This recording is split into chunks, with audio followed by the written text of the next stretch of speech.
Hello and welcome to everybody. Back again. Happy to be with you. You know how it goes. Let me just say hello here. Welcome. Please say hello or feel free to ask a question. I should probably do this before I get on, hey?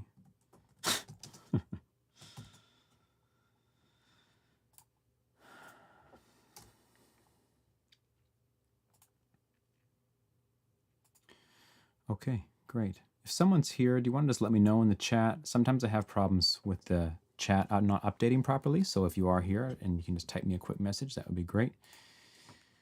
Okay, today we will be continuing on the Serum train. It's a popular train. It's a train that I'm super into as well. And let me just try to restore this chat. I don't see something.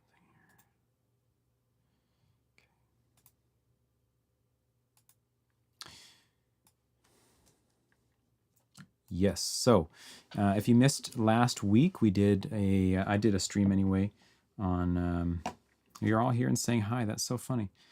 I don't see anything. Let me just try to refresh the page. Can I refresh the page without losing the stream? That's interesting. Yeah, I can't see your chat for some reason. Let me see here. Sorry to anybody in the future watching this that's like, I don't care about the chat. Use Serum.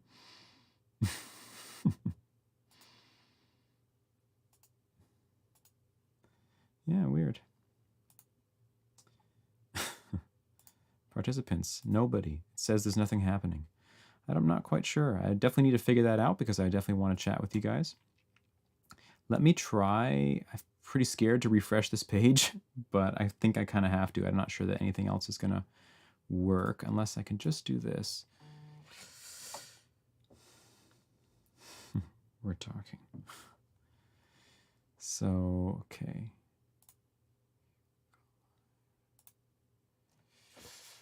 Sorry about the technical issue here, guys. Just give me 1 sec. Ah, there we go. Now it's working. So I can use this. Great. Now, if I quit this, will I survive? Let's find out. Okay, great. Yeah, I actually had already switched the top chat and the live chat thing, and it didn't do anything, but thank you. Ken, welcome. Hello. Hi, sweetie. Hi, Kim. Hello, Nick. Okay, we're here. Sorry to everybody in the future. Let me just do I don't know if my welcome message got saved. I'm going to leave it for now. It's fine. Time to get into it. Use chat in Serum, please. Okay, we're all back together. Yes, it is great. Great to be here. Good. Okay, so we're going to get on with it.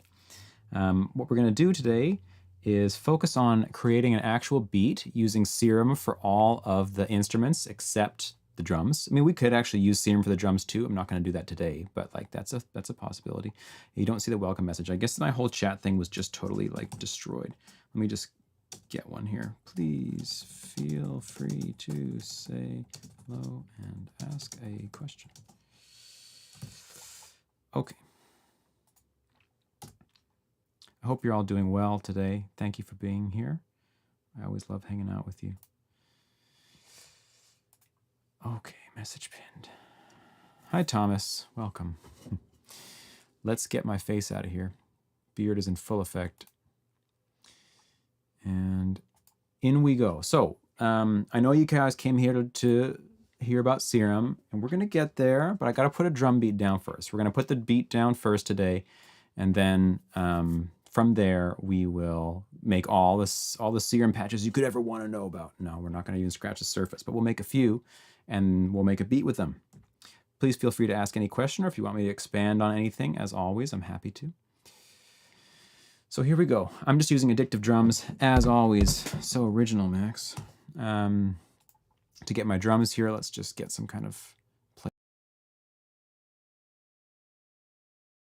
This sort of beat today that comes from the reggae world. It sounds kind of like this.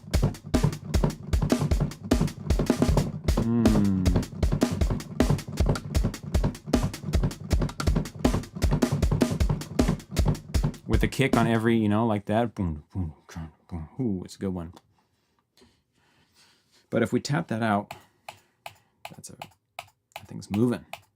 160, 159, even better. Let's get it down, and then let's get into the Serum sounds. I come here for the sync drumming. That's hilarious. I need my click on. Oh, I have it on. Okay.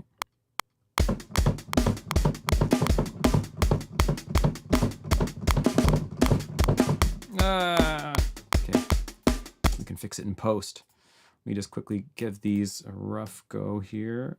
This is exactly like we have having a discussion in the Discord today about getting your MIDI offset in sync, and this is exactly what I need to be doing. This is the problem I'm having every day.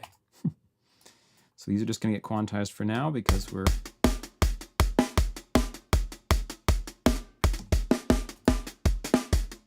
Let's just do this. And give a couple of these.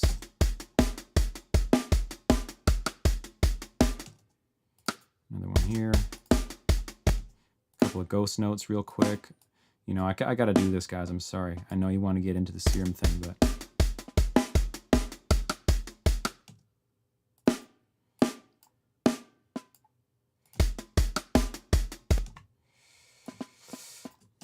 If you guys haven't seen, I've got a video on realistic drum programming. I'm kind of obsessed with it, you know. Jamming man, yeah, that's right. Does anyone know if that offset loopback trick works regardless of the sample size of set 2?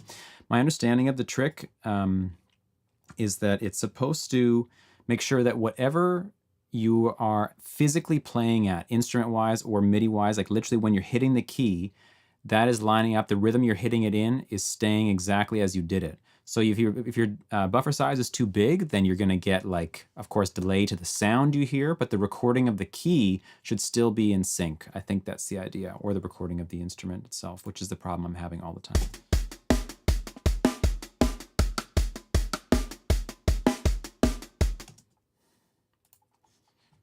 And then we're just going to get a couple little toms here.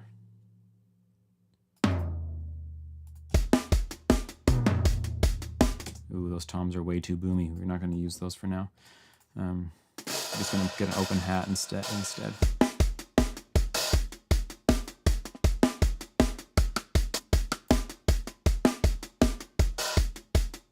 Okay, that's going to do us for now. All right, into the sounds.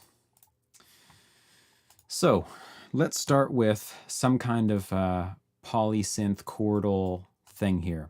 I'm not going to do so much explaining every little feature of the synth today, as I'm just going to make some sounds. You guys feel free to ask any questions you like. I'll talk about the reasoning and explanation of what I'm doing and blah, blah, blah, and then we'll try to make some actual good sounding music with it.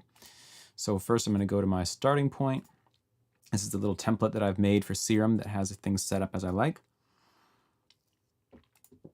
And as I keep restating over and over in all of these streams, it's important to have a purpose in mind when you go to design a synth. So what I'm going to do for a moment here, I hope that the drums are an okay volume for you. Someone want to let me know about that. I'm just going to listen to the drum beat for a sec, and I'm going to, in my mind, kind of beatbox out something that I want to hear, and I'm going to try to achieve it with this. So give me one sec.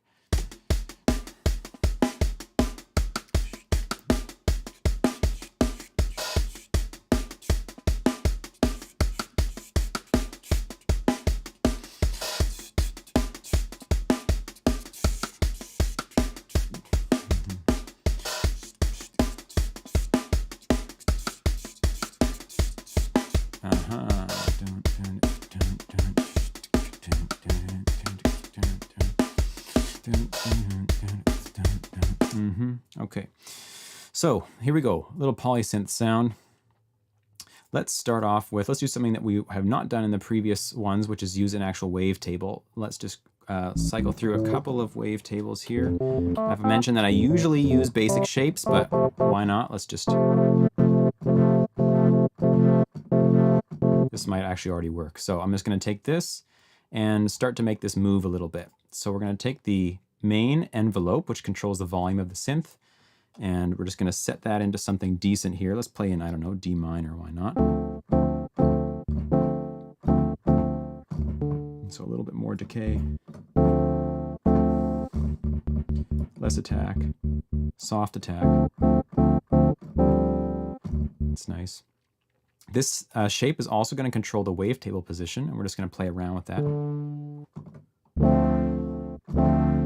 Pretty cool. Flying. I'm looking for something pretty subtle though, so let's see.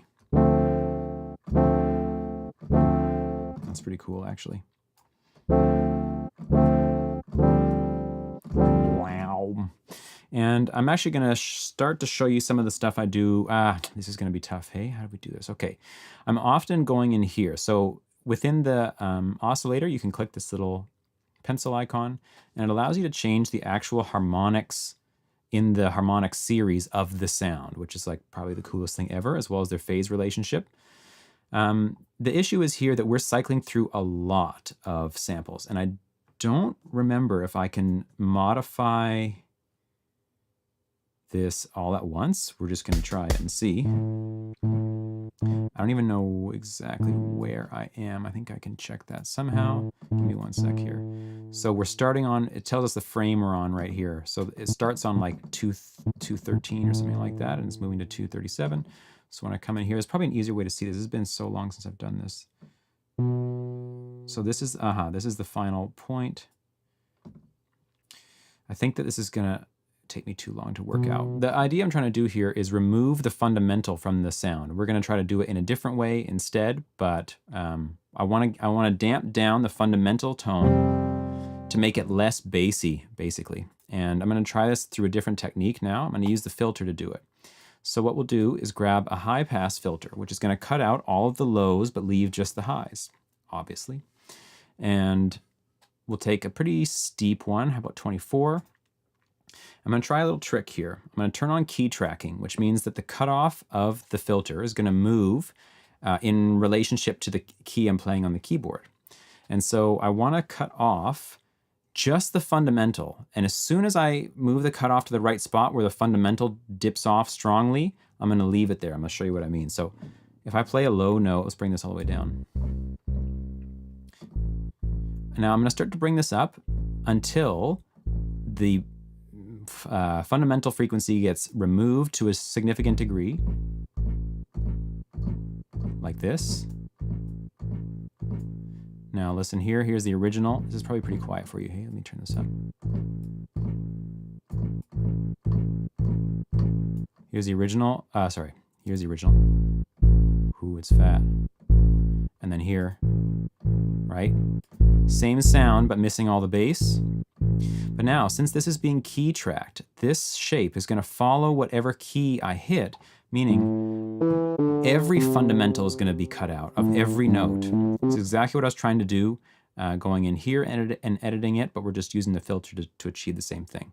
The point of this is to thin the sound out. I already could hear when I was playing it how bassy it was, and I didn't want to interfere with the bass that's going to come in soon, which is probably a big part of this track. So instead, we're just going to remove the fundamental using a key tracked filter. So now we have this sound, and this is probably going to be a bit loud for you now that we've got the chords back. Which is closer to what I'm looking for. Maybe even pull it up more. Hey?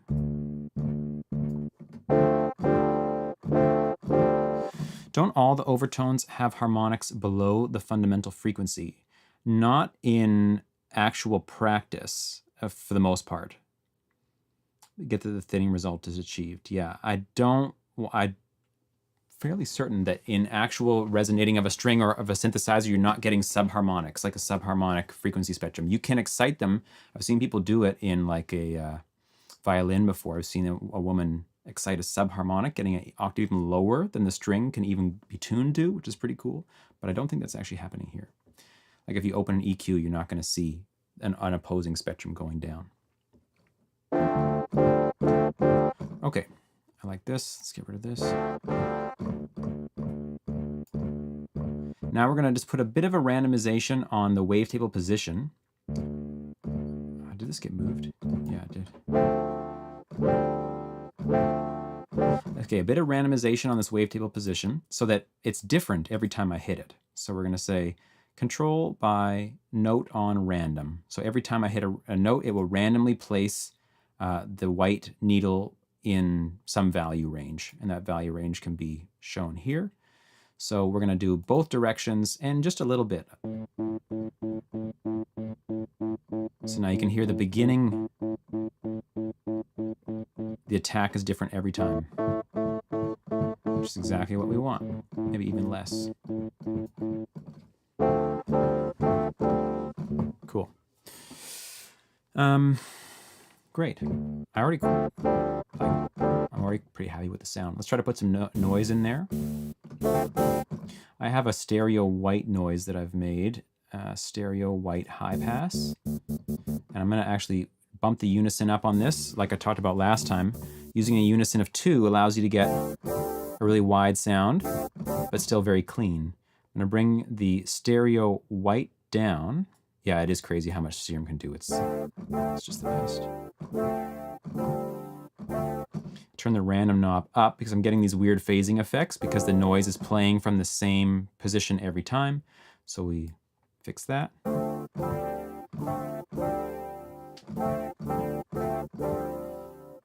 Now we're just going to balance how much noise we want. Maybe like... know what the knobs do. That's hilarious. Oh, I know what they do. I've touched those knobs, man. That's pretty cool, hey?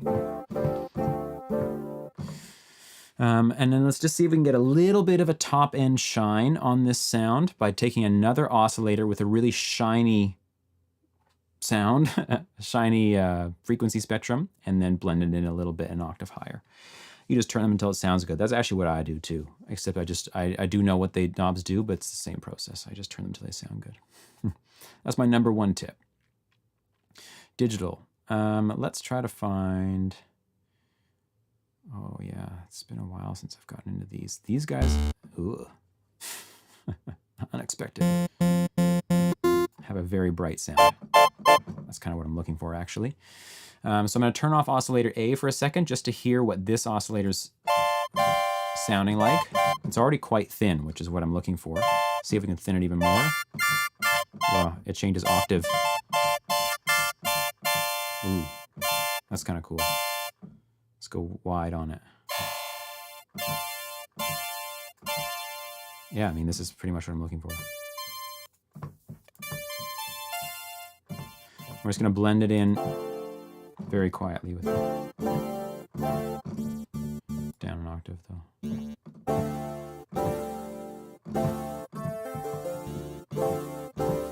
Almost like a clav sound, hey? I wonder if I can delay its attack just a little bit. So we bring up, let's use, envelope 2, and we're going to attach it to the level here. A soothing shimmer is what I hear here, exactly. Let's pull this up so that now we put a bit of an attack on here. Too much. And then we're going to follow the curve of the original. Still too slow.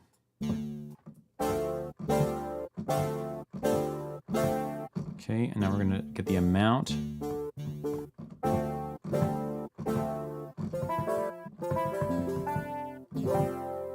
Pretty cool.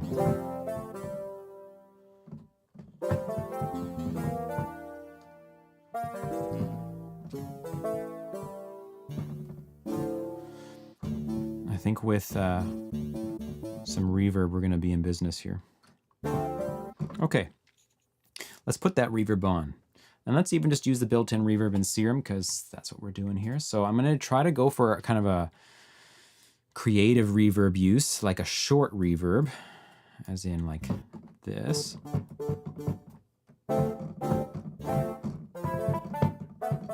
See, it sounds like it's in a little room. Trying to balance the volume of this sound constantly for you guys so that just makes sense. Actually, I don't mind it already. It sounds fine.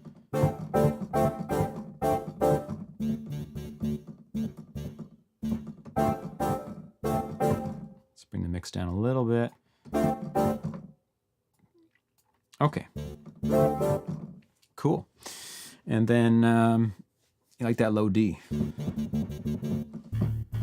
Ugh. That's a low D.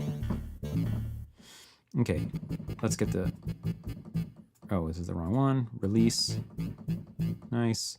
And I'm pretty happy with this already. I might just want to do, I mean, if I was really like wanting to spend the time as I normally do, I would be going through all of this, every single knob, as I mentioned before, trying everything.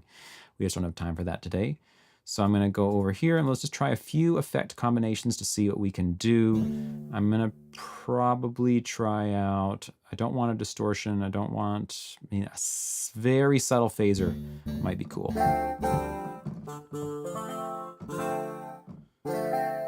Turn the rate way down.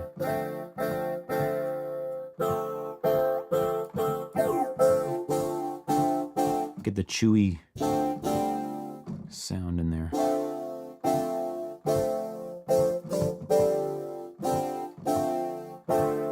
And bring the mix out. You guys had enough of this chord yet?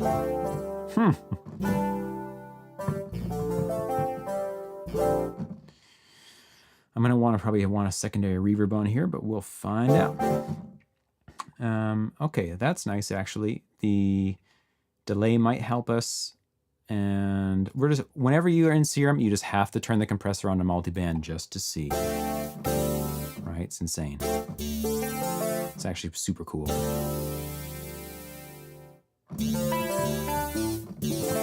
That might even work better. Could at least put it in the back softly like this.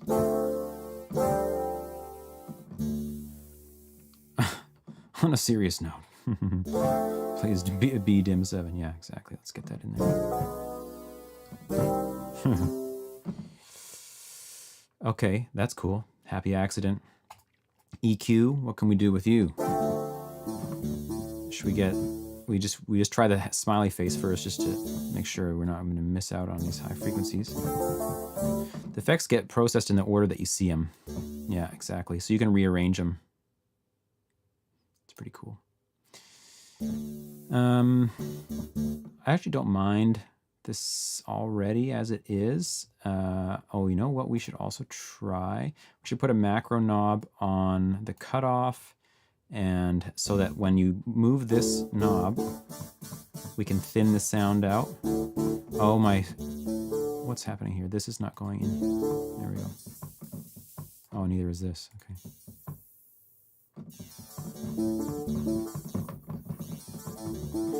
And to make that even better, as soon as we start moving the knob, I want the resonance to come up. So this is a cool kind of trick. I don't like the sound of the resonance in its natural habitat, but I want it to occur as soon as we start moving. So to do that, I'm just going to pull this over onto the resonance as well. And then you come into the matrix, and it allows you to actually shape the curve, the response curve of this knob, so to speak. So that this macro knob here is a linear response, meaning like as we turn it up, the filter resonance is going to go up in a linear way. But I would like it to go up instantly, basically, as soon as I start moving it. And I can do that by shaping this. So I don't think I'll go 99, but I'll go something like 85 or whatever, and bring this down to a respectable spot and just see what happens here.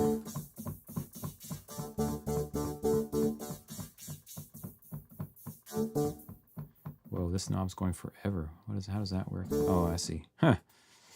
Okay, let's bring this down. Okay, no, yeah, this is really going way too high. What is that? Anyway. Something odd is happening here that I'm not understanding. Somebody want to clue me into what that is? Behaving very, very strangely.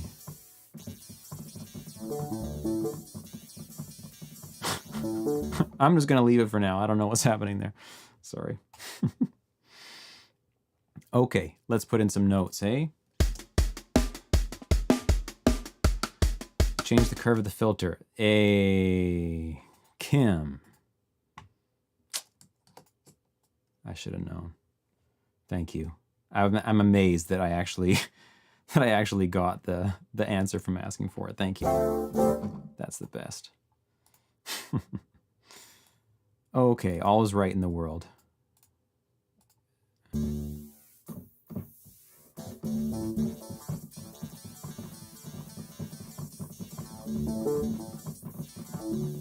Okay.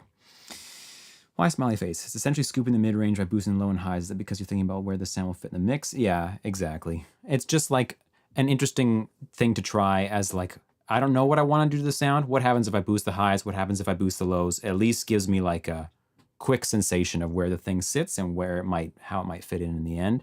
If it immediately is ugly to me, I know like to start searching somewhere else. I think that's what I'm doing. Okay. In we go.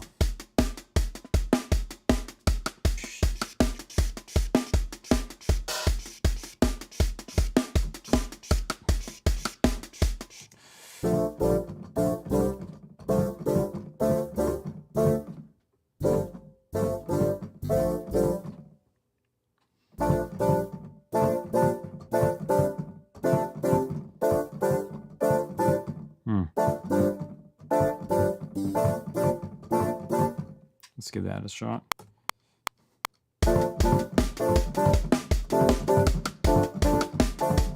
Wrong note. Wrong note. We can fix that. Let's just record it again.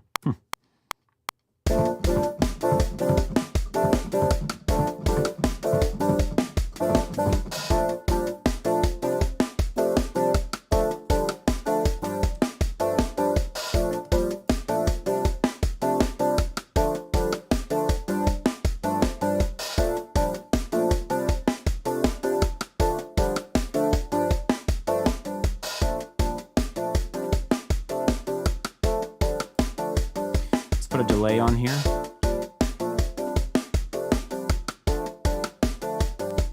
Just to fill the space a little bit.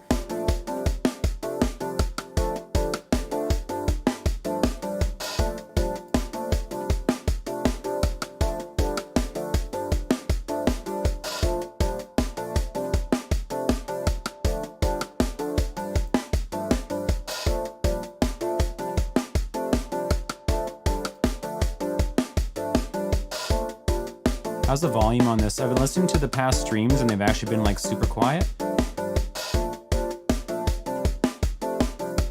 Does it sound okay?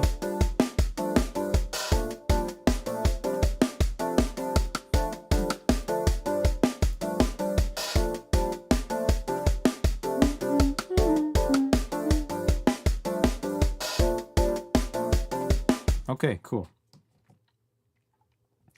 Voice is just audible above it. All right, moving on. We're gonna have a, what should we go for? Should we go for a, what do you guys hear for adding to this beat? Like what would come next in your mind? We could be thinking about harmonic stuff like pads or plucks. Pluck could be melodic, a lead, a bass. These are the kinds of things that are in my mind, but I'm curious, what do you guys think should be added to this? Percussive arps. That's actually a cool idea.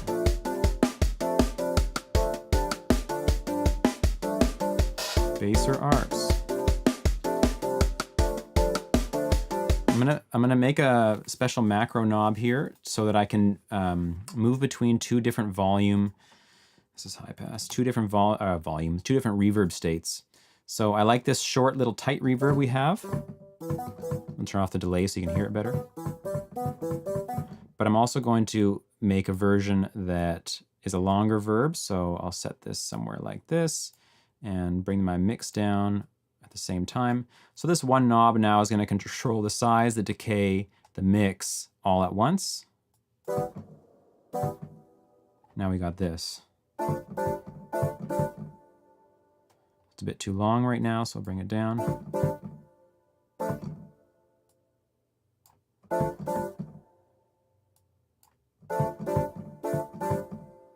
A huge clap with lingering reverb. So it's pretty long. Let's do that. Let's keep it there. Now this thing can be called something like verb style and will allow us to move between tight and expansive. So somewhere in the middle might be interesting. Or over.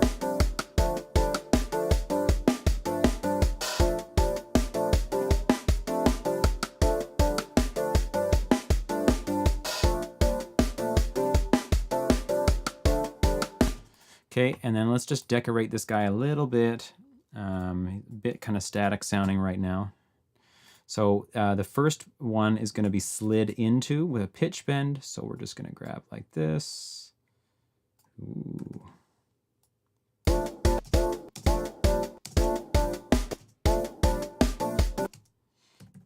So and this one as well.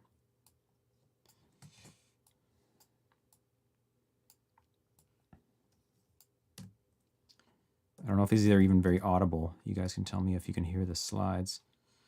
Ooh, wow. Here we go. We need to actually to increase the range of the slide to be more audible. So let's bring this down, maybe like 7 semis, and let's see how that sounds. Oh, you started doing that as well. Yeah, it's a great technique. It makes the sound feel so much more organic.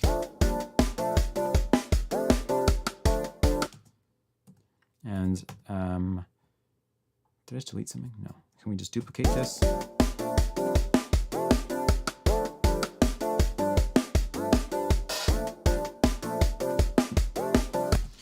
Okay. And moving on. So this is going to be our chords, and now we're going to go for, what do we say? Oh, the percussive arps. Percussive arps. Okay, so let's go for an analog timbre this time, and let's try out, I don't know, could just be anything. One of these pulse width modulations. You love the pitch bending. Great. I really like it too. Oh, this is, I need to, yeah. Go to my template. Let's go back to that again. Ugh.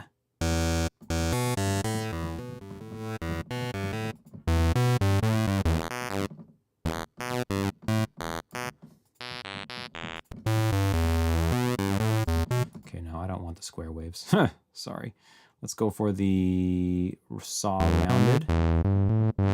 This is going to be cool, actually. Okay, let's make a quick pluck shape like this for the volume. Really make this like have a nice tail on it. Okay, we're going to tie this as well to the wavetable position.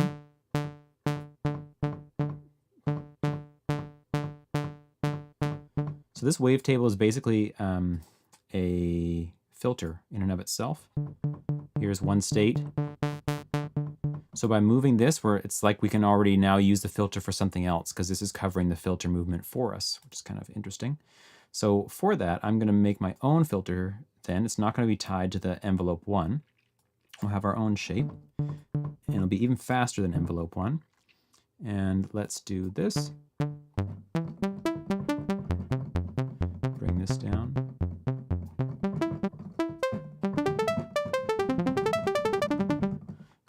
Octave myself up here.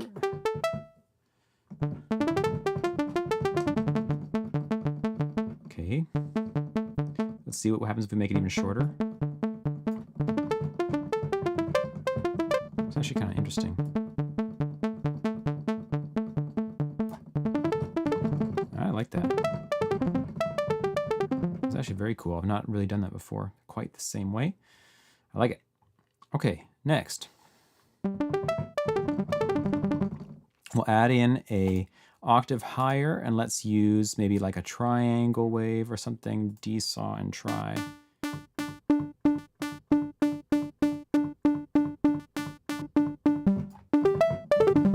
This can be potentially the same octave, but spread wide.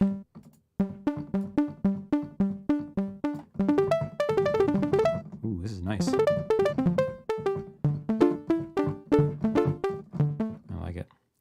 Let's get an attack on there. We already have some attack, but let's see if we can use one of the attacks from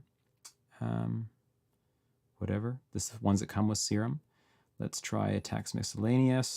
I'm just going to turn them up quite loud just to overdo it so we can hear them.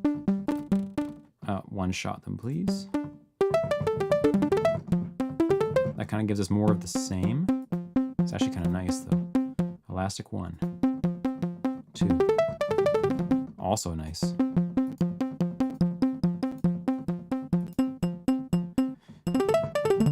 You can tune these glass lids to be the same pitch that you're playing, which is kind of cool.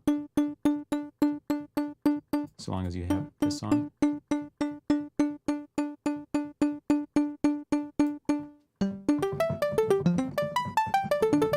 Now when you play within a certain range, you actually get the same pitches.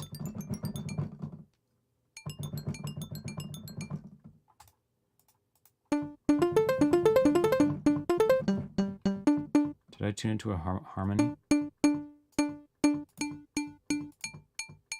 Yeah, let's put it to a fifth.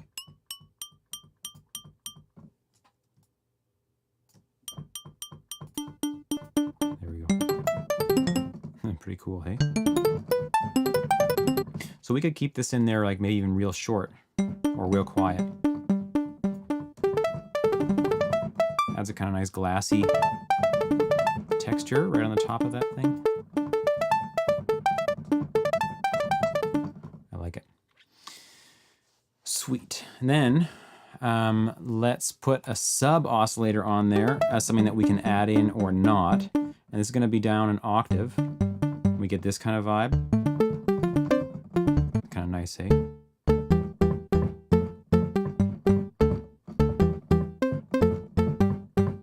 of make a pop song. Different waveforms.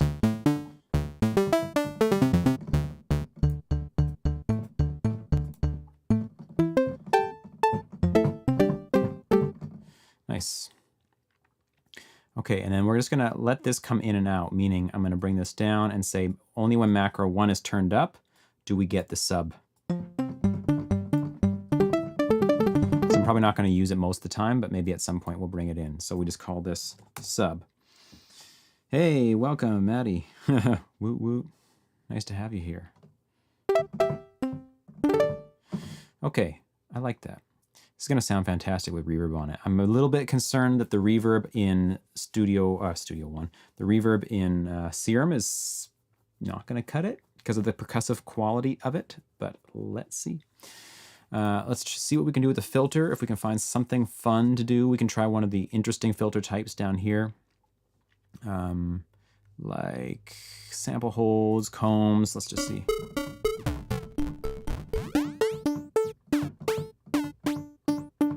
Like we could, can be kind of weird, but let's try it. Let's pull this. Hey, I like music, welcome. Let's do the opposite of this.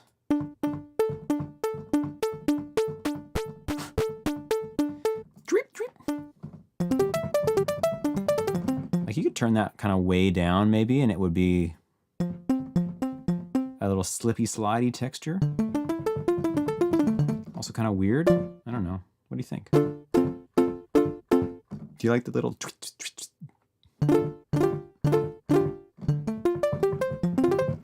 or without?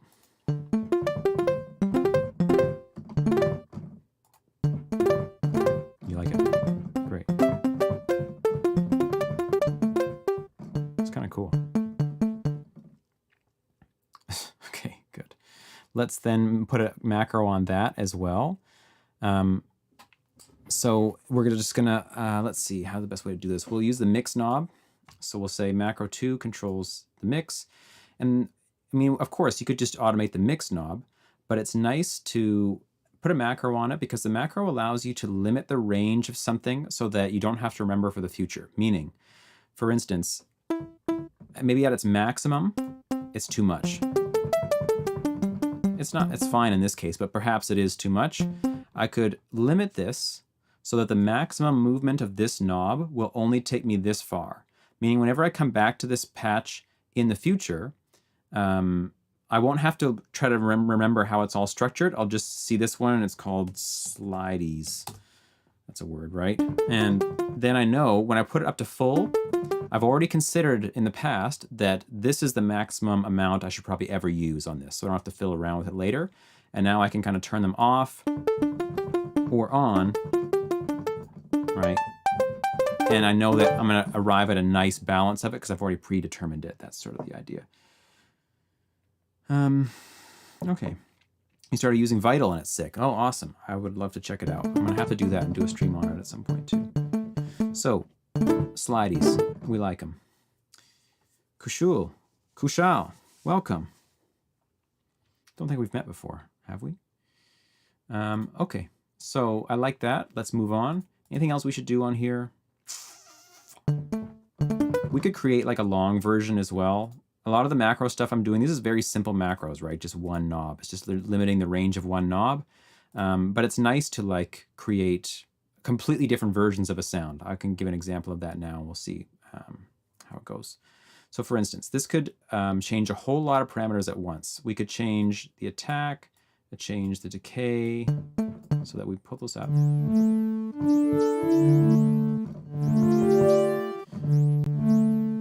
And then as well, because this is controlling all of this, and this thing is being controlled by who? By you? Yes, right. And let's say that when we do this, and then also at the same knob could say turn on an LFO, and the LFO could be, we say LFO1 controls the global amplifier, the global volume, in a very profound way, and it does it very fast. And perhaps this LFO decays over time. So we could use, you played around with Vital last week and I think students more complete unified is quite powerful. Ah, interesting. If we say take LFO number 2, in Serum you can have any LFO can be used as an envelope or as a repeating LFO. In this case I want an envelope.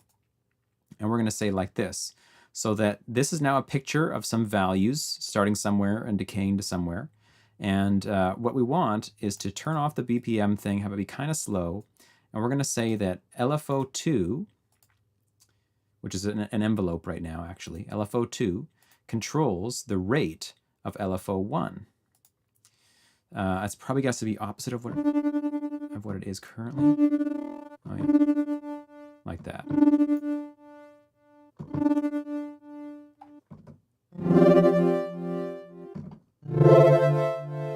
See what I mean? Even longer.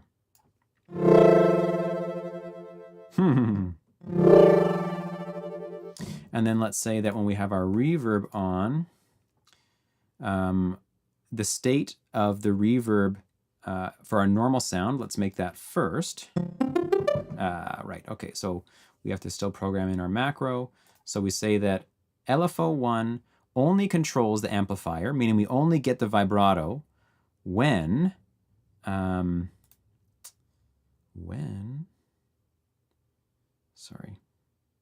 macro 3 is turned up. So when macro 3 is down, no vibrato happens, no tremolo happens, and when it's up, it does. Okay, that's one thing. And this one doesn't matter if we control that. So far we have this sound. I have a job I want to save for Serum. You should. I mean, it's really not so expensive to get it on Splice. Oh, I was hearing a song right there.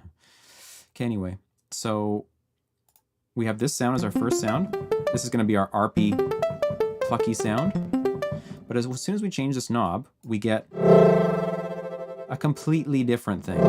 I know that's, sorry, that's pretty loud. I can turn that down. How can I turn that down? By doing this. Still pretty loud. Sorry. You're gonna have to live with it. And then we could also say when, let's first tune our reverb. Already sounds pretty sweet, actually. But we say when it's in this mode, we also bring the mix knob way up. We bring the decay up and the size up and the spin depth, not the depth, remove. We bring the spin up. Yeah, exactly, Kim.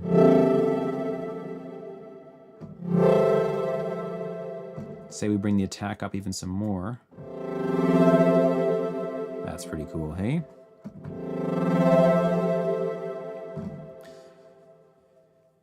Yeah, agreed, Nick. Exactly. Don't even know what macros are. Macros are just controls that you can assign many things to. So like this one control is now controlling like 7 different, you can see here, 7 different parameters at one time. So you can like program macros to completely change your sound, basically. So based on Megan's images or emojis there, we're gonna go invaders, space invaders. So this is the invaders sound and this is the normal sound. So you can kind of get 2 sounds out of like one. And actually you can get way more than 2 sounds. Like the lengths you can go to with this programming stuff is actually a trip in Serum. Okay, now if we have the slideys on and the invaders on, what do we get? It's actually really cool. I like it.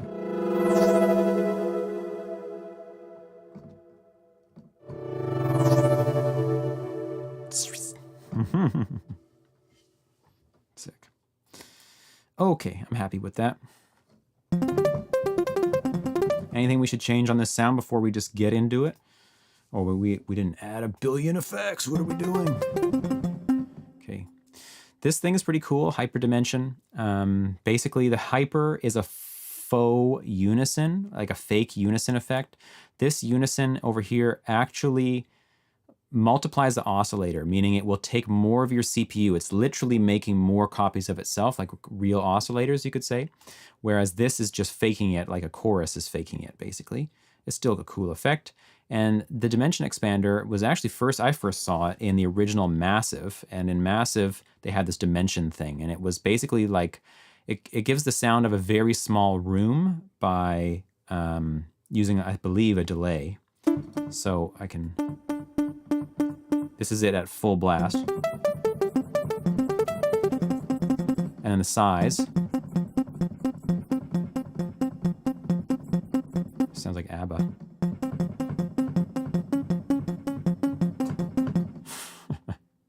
Okay. So I quite like it with the size very low and the mix pretty high.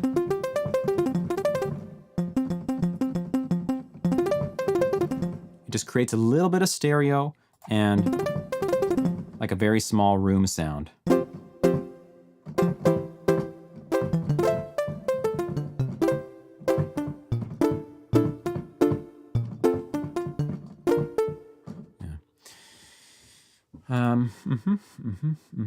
We need a delay. Of course, it's a pluck sound. How could I live my life without a delay? We're going to remove frequencies from the delay. I mean, I'm always doing this. A legendary boon. We're a stranger. Oh, Kim knows about legendary boons too. Right, Kim?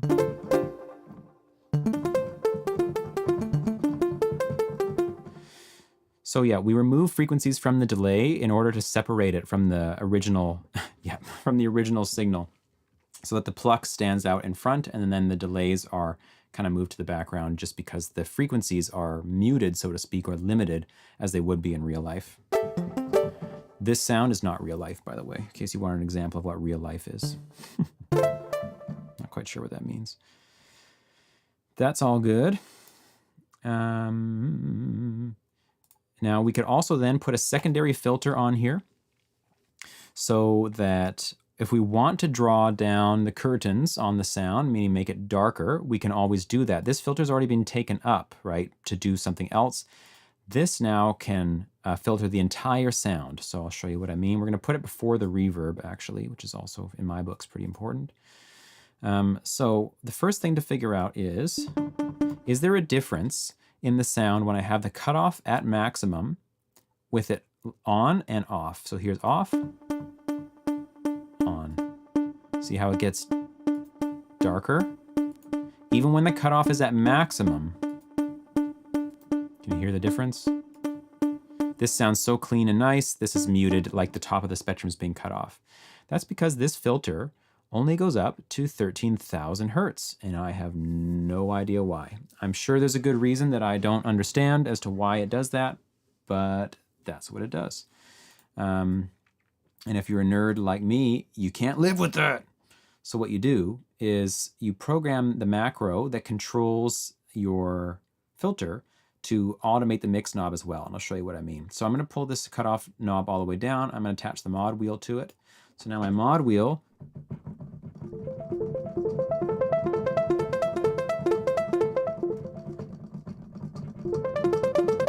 pretty cool. But I want it to get to full cleanliness, so to speak, at the top. Can't hear above 13K. I think you can probably hear above 13K.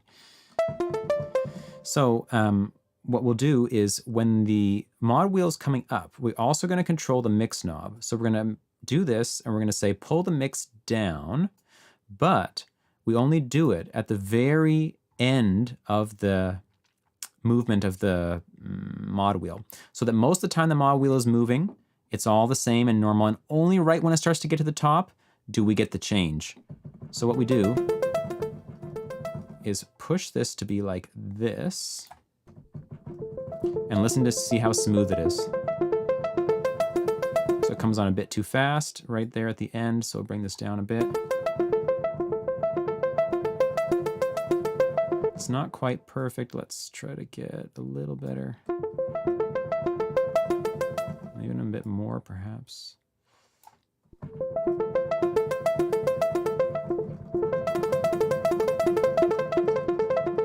Even a bit more? It's been a while since I've done this.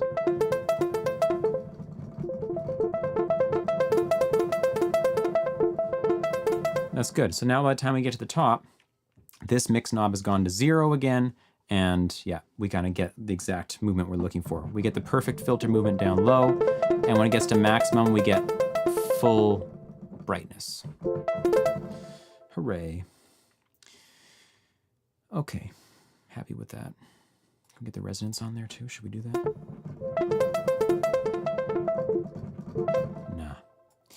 Nah. Down to the music. Let's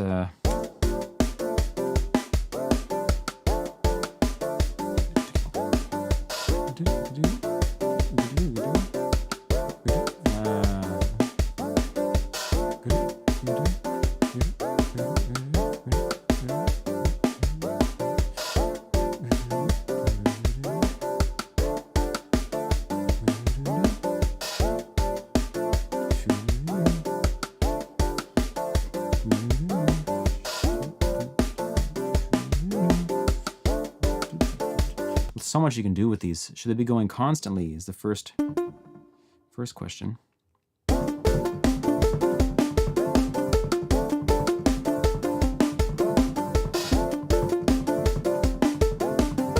Yeah.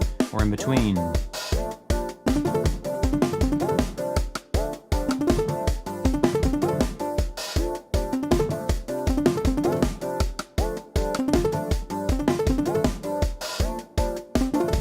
Cool.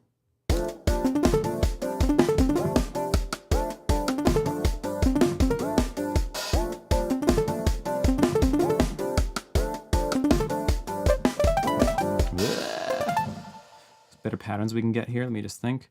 Yes, in between. Okay.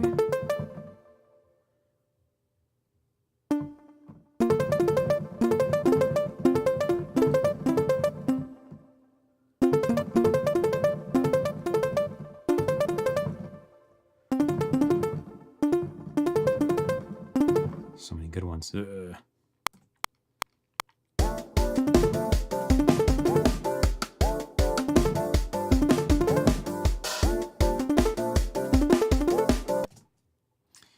One flat 3 4. One flat one. I don't know what you're referring to exactly, unfortunately.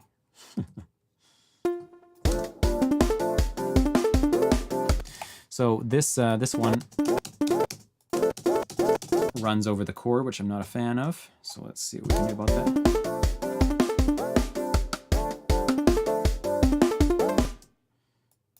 So we could even change this to be something like maybe this.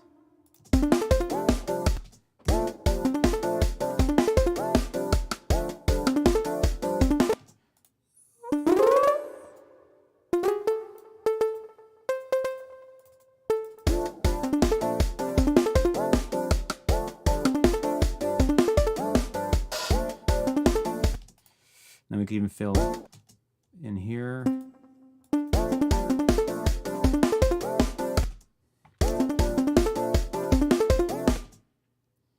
And then be here.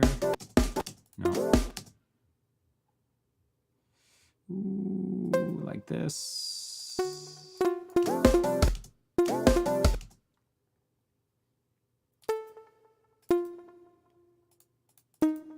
Ooh, there we go.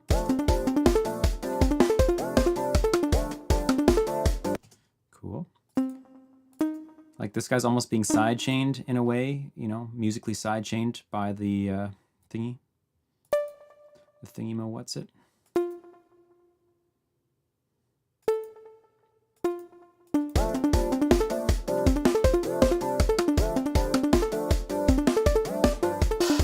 That's actually kind of cool. It's not what I wanted to do.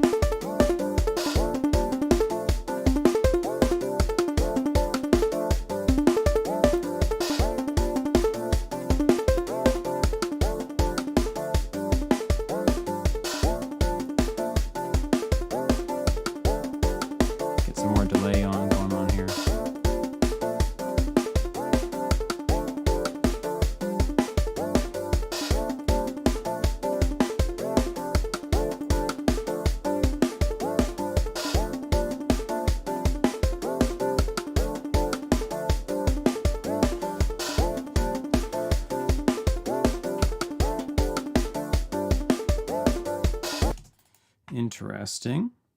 I'm going to try just muting these ones straight out. And these ones.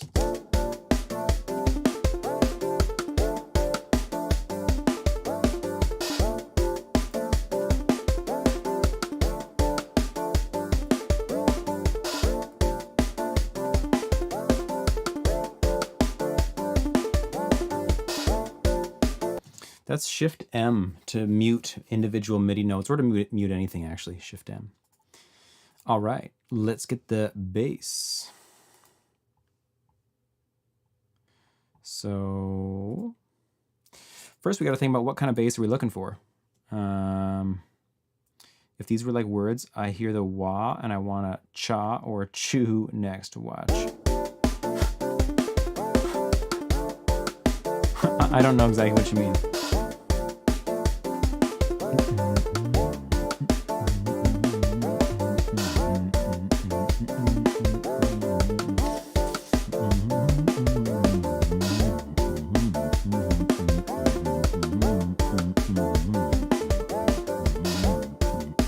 Serum, welcome.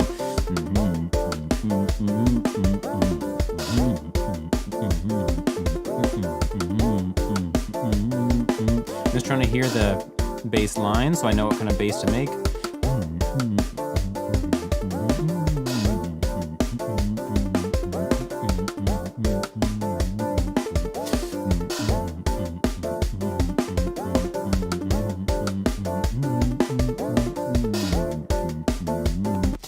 Okay, you say square wave bass, let's do it.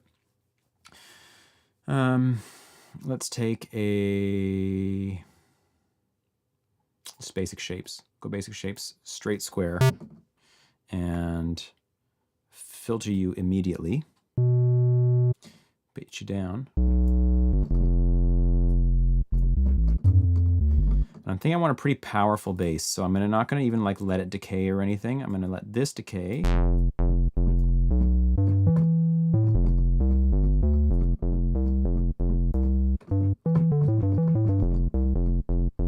Gonna boost the drive, turn down the volume.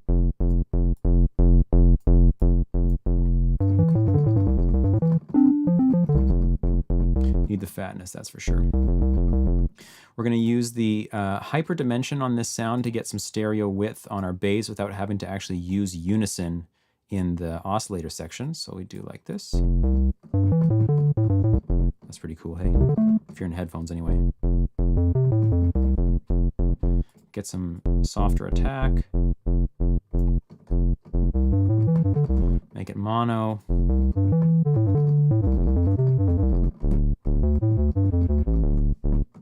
Cool. And try some warp modes real quick. These things don't work on square waves. That's actually pretty cool. Let's try to move this with this as well.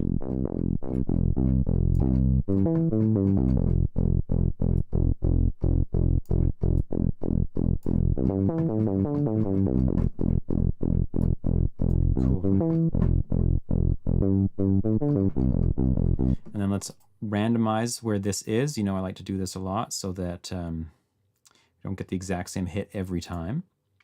Note on random, bipolar.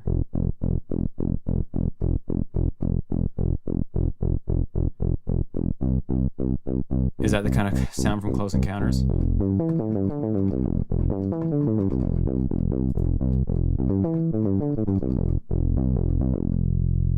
I like this. Let's take a, this isn't going to work very well, I don't think, but let's try. Yeah.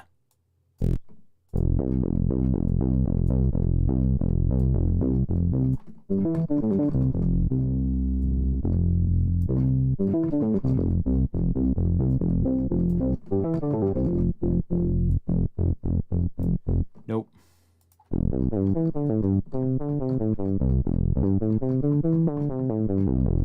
Interesting. Let's get some more of the stereo.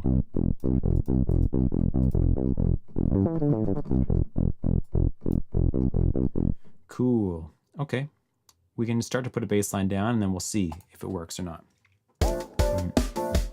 This is loud.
Cool.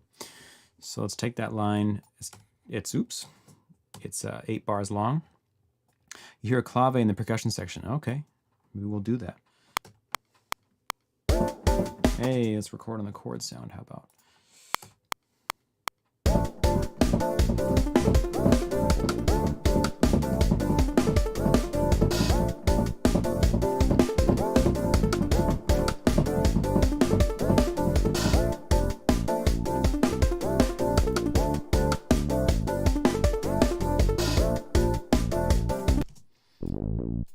So I'm doing that kind of like dun, dun, dun, dun, dun, dun.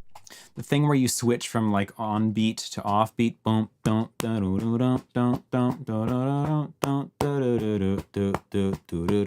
dun, dun, that sort of thing. I don't know if I should actually keep it that way or if it would be nicer to keep it on the beat the whole time. I don't know if you guys have a thought about that.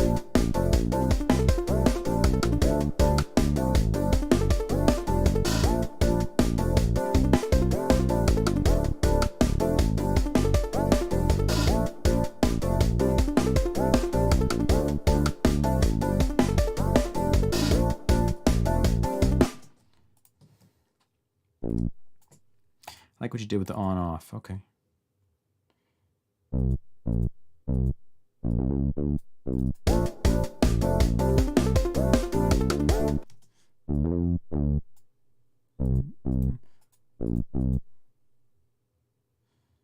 Nice.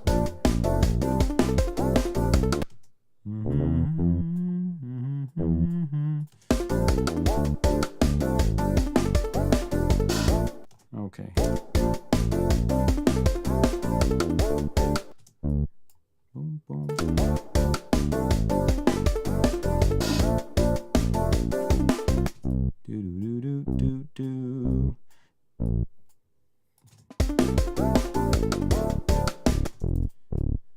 got the low D this time.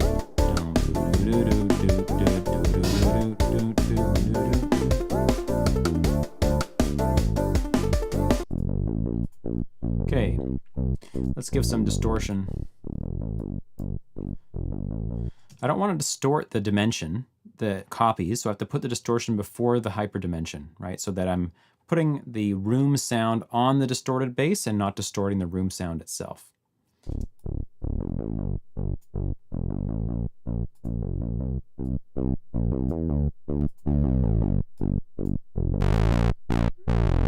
Just trying stuff.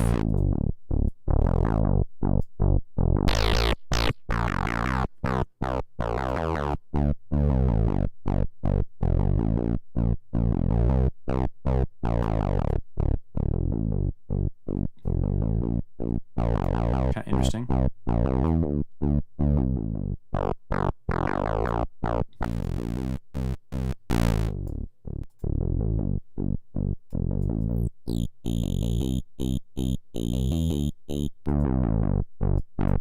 Yeah, it does add a lot of harmonic content for sure.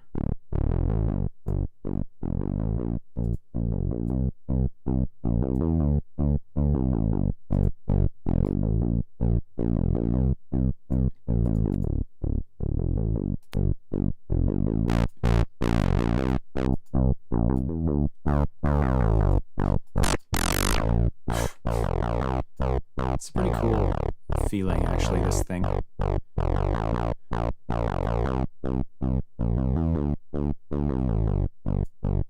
Yeah, more like this, you mean, Nick. Can we randomize this position too? That would be nice.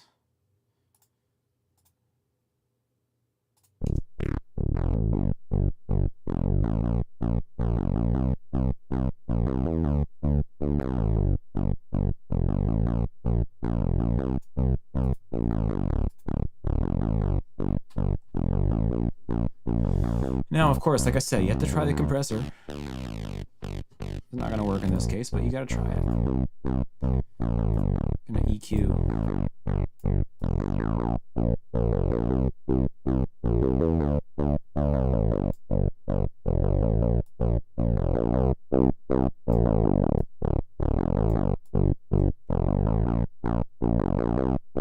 I'm going to slowly shift this thing around, this little EQ bump.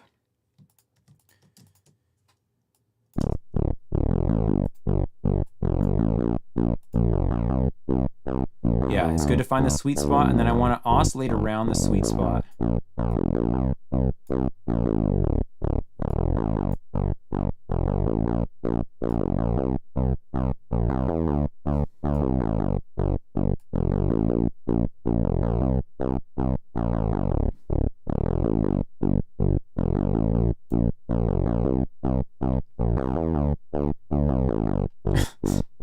The money knob. That's what I like to hear. And then we could always program in a little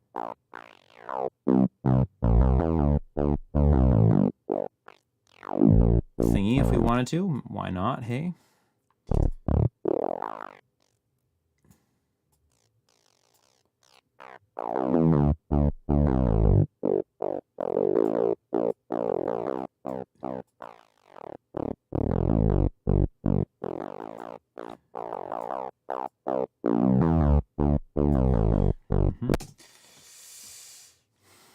Yeah, so then when you're doing this funny boosting stuff, like I'm boosting this frequency back and forth, I've got the low pass or the high pass filter with the resonance coming up, it will cause problems in the mix at times because certain frequencies, when you play a certain note and the EQ bump is at a certain place in the harmonic spectrum, the volume goes crazy for a second.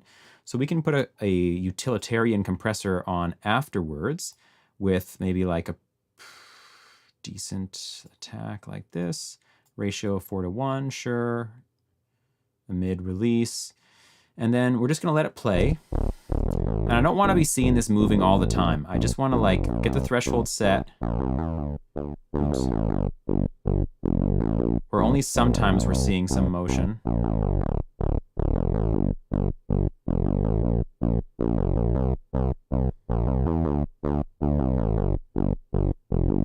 That's pretty good.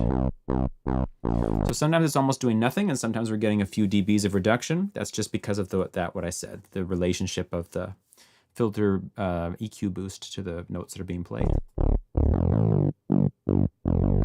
Like I can push this into a spot like this where it causes a lot of bass, and it will push the compressor harder. Move past it, now there's not enough energy to make it trigger at all.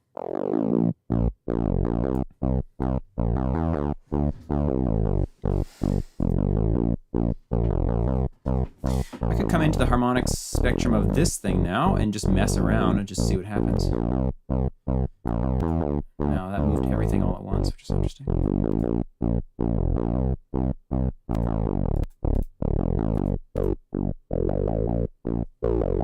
That's cool. Wasn't expecting that, honestly. I'm not sure how I moved everything to be smaller, but we can normalize it. Somehow normalize. So I just removed some of the octave. This is the fundamental, this is the octave, this is the fifth, and so on. So I just removed, no, it's not. Sorry, this is the fifth I've removed. This is the octave because we're skipping every harmonic. So this is the octave, sorry, root, octave, fifth, octave, third.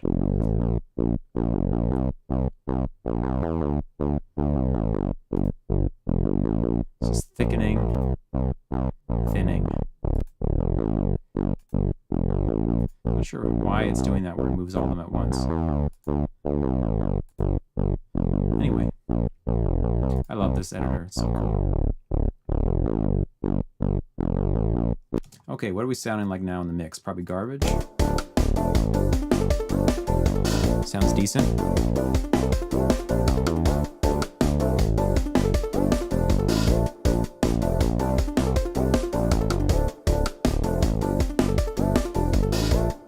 Okay, let's get a bit of side chaining going on here, just on the kick. Let's go for my instrument bus. We'll turn on the compressor, and we'll grab the side chain from. Never thought the knowledge of the harmonic series overtones would be so relevant. Hey, man, it's relevant more than you even know. Like in synthesis, it's relevant, but also in composing, it's relevant.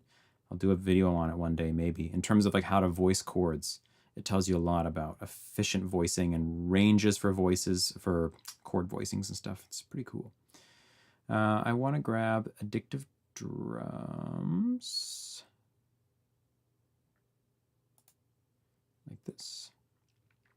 Sidechain is when you have a secondary input into a plugin, so that this compressor normally would be acting on all of the instruments in this track and compressing them based on how loud they are. But I wanted to actually listen to the drums and compress the instrument based on the drums volume, basically. And that's what most times when people say sidechaining, they're talking about sidechain compression, but sidechaining can be used in a whole lot of different ways. Sidechain compression is the effect where instruments duck in volume when something hits, usually a kick drum, giving the whoop, whoop, whoop, whoop, whoop, whoop sort of vibe, right? That like the music keeps ducking and sucking back in again. So that's what we're gonna do here. We're just gonna move this over so it's surrounding the kick.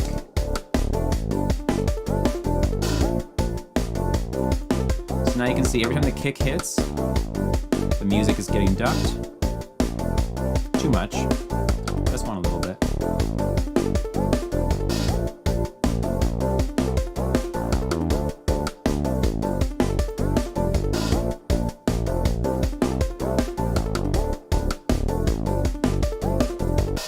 Okay, so we've got these arps. I'm not actually so happy with these arps, but we might fix them later. Bass. I've got a sound in mind now for a pad, and let's just give it a shot. So let's enable this track, and yeah, I wish this didn't happen. Disable these. Doop. Okay, I'm gonna make a pad that is going waka waka waka waka waka waka waka waka waka waka waka. Kind of like the who does that? That's like a Muppets character or something. So I'm just gonna grab something really simple, like maybe a triangle wave, and I'm going to grab these chords, and let's just remove the roots from all of these chords, including these, and I'm gonna throw, let's just see here, throw these, the bottom two voices in the chords up an octave.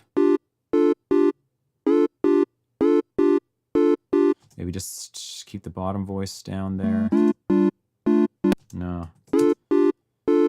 Let's go like this. And then I'll hold the chords out, basically. In fact, you know what we could even just do is probably just use the legato function. Length.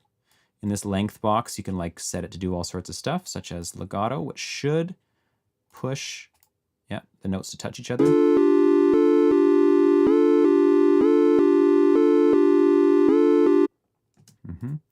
And we're going to use this now as our pad sound.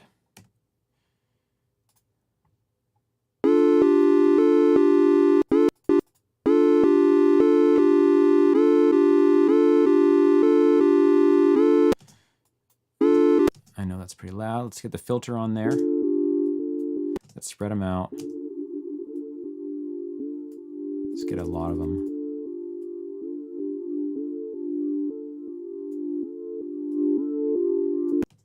There's a lot of low frequency information in there, so we need to come in here and remove this fundamental.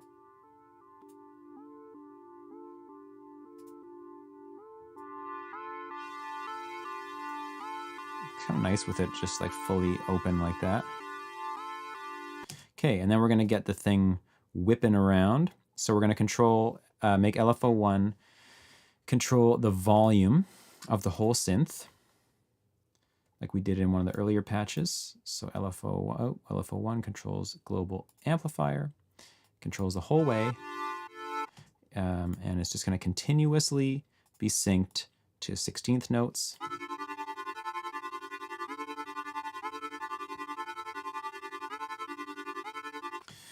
And that's probably pretty cool already. From there, I also want to maybe like have another LFO controlling the detune amount, going back and forth very slowly, maybe even not on beat.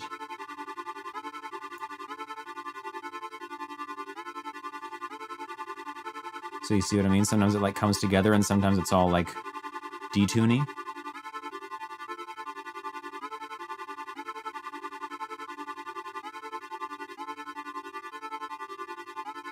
Kind of cool.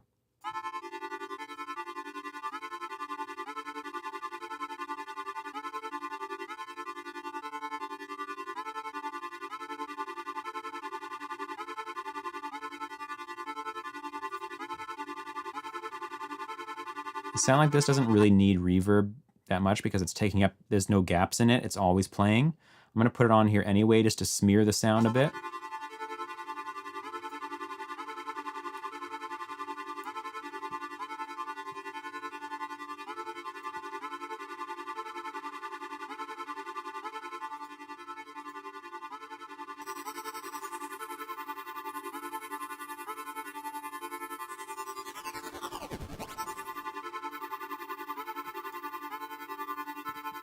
Tiny bit of down sample to give it some high end. Here's the difference.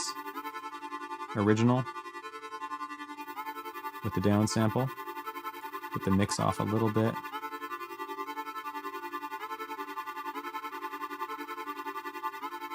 The compressor's gonna make it sound crazy.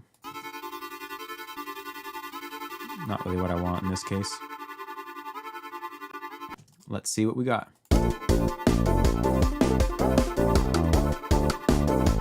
Too crazy.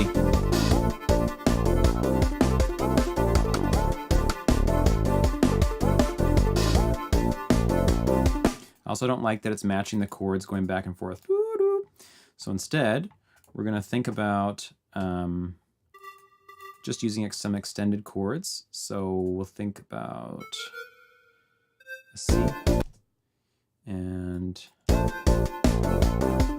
up until here can just be this add 9 chord. And here, we might be able to get away with it the whole time. In fact, I think we can.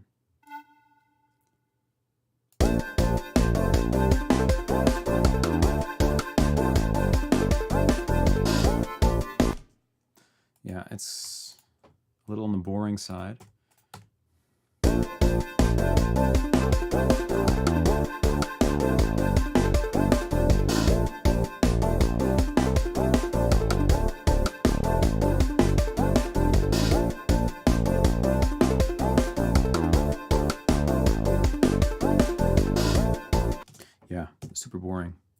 This should be changed to something. Let me think.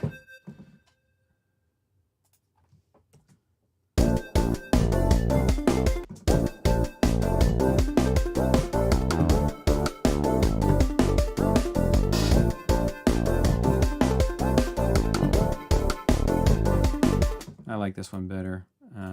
You don't hate it. I don't hate it either, but I also don't love it.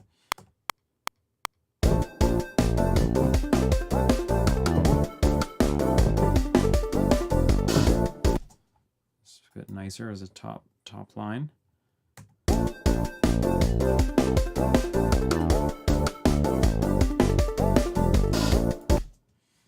And then we can just add in those lower notes here. Possibly just for the whole thing even.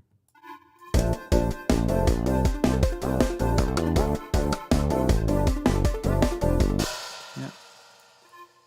It's a bit nicer anyway.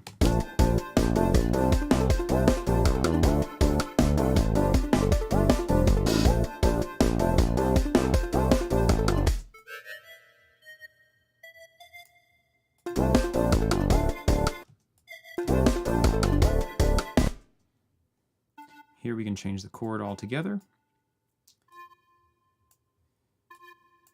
Bring the A in here, and sure.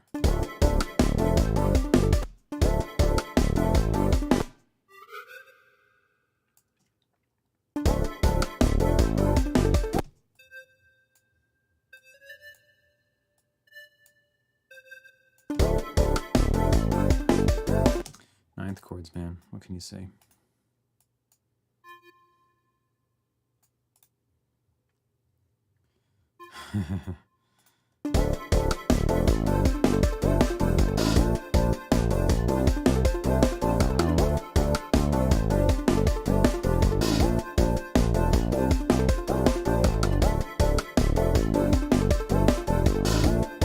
Good enough for now.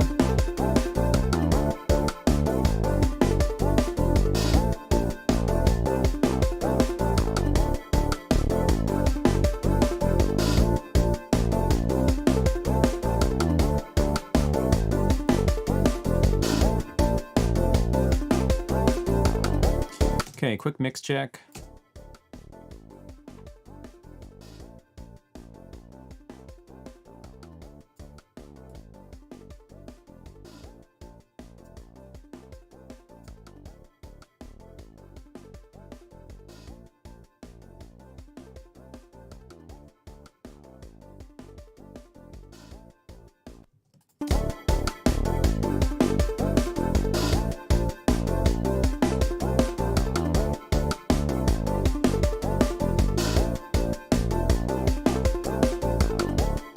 Okay, what do we think we can add now?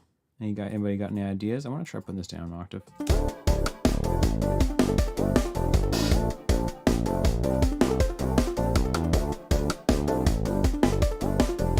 It's kind of nicer.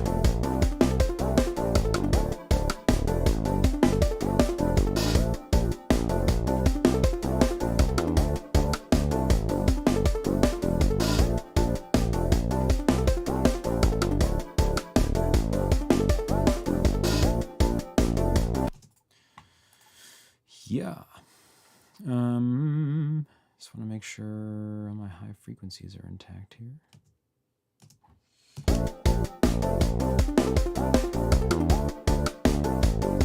Horns. Horns with Serum.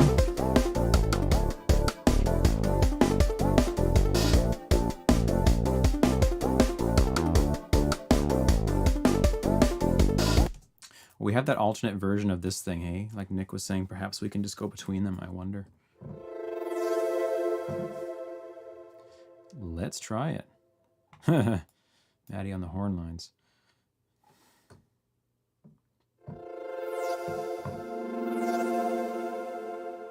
So let's just try this. And then like, need to go. Okay, thanks, Kim. Have a great night. Nice to see you as always. So like this, perhaps.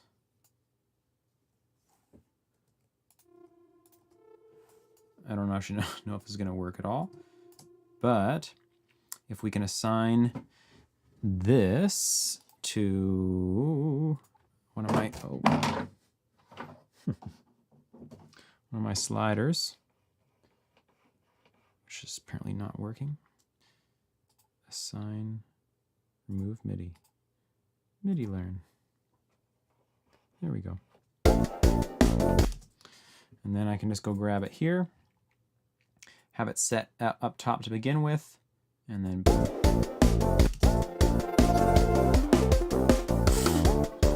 I don't know if that's going to work out. Let's try. If we bring this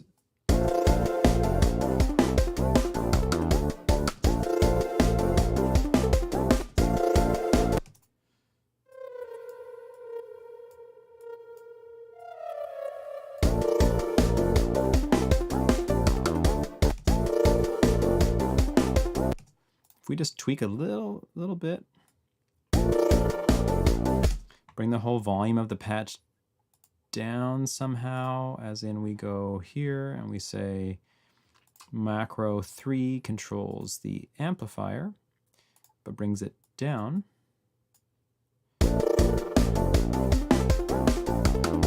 And then throw in another chord right here. Okay, these things are clearly not quantized.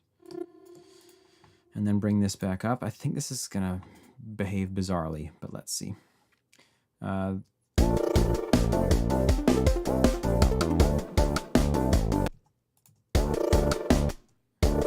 it doesn't even like run.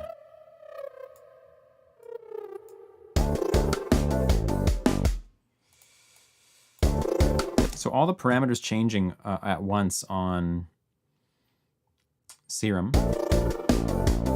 works this direction, but it's not working this direction.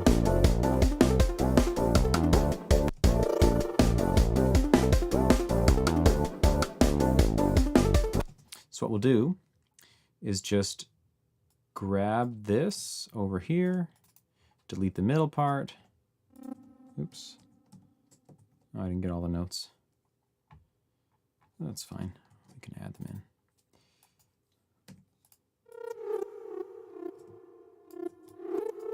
Like this. Dupe the track. You know, we're going to dupe it. I think I'm just going to bounce them, actually. Because then I can maybe do some interesting stuff with it. So if we just go bloop, we got the bounce. Now we can take them out of here. Take this stuff away. Yep.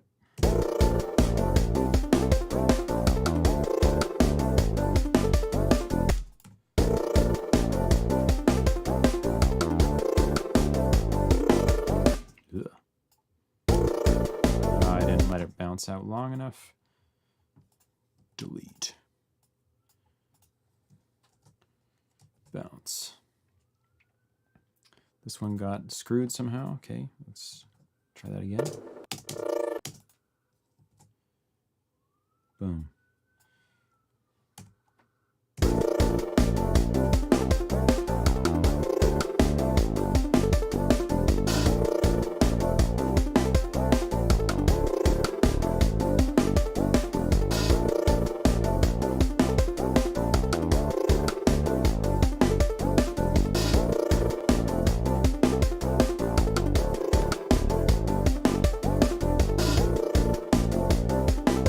Interesting, kind of not.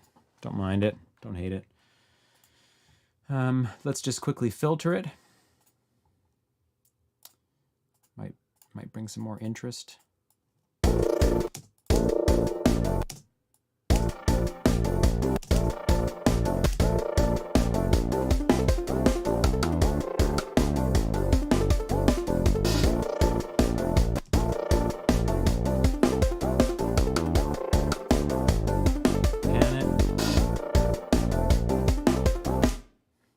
Yep, I like that better.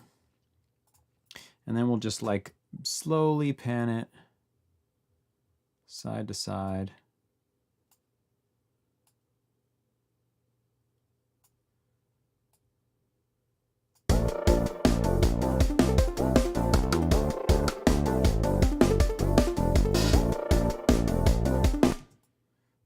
actually have to do this.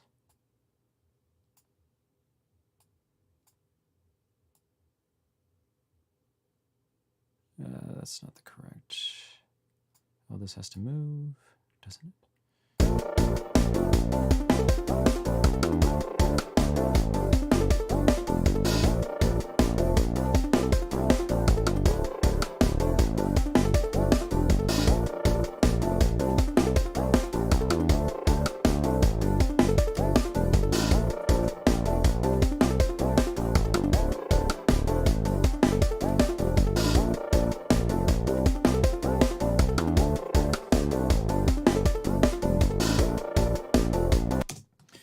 Okay.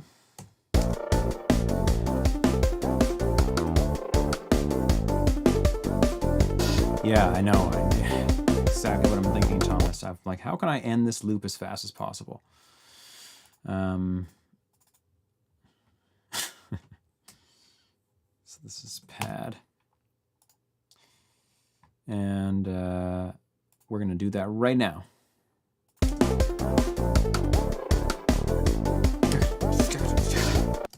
We're going to have a little drum fill there.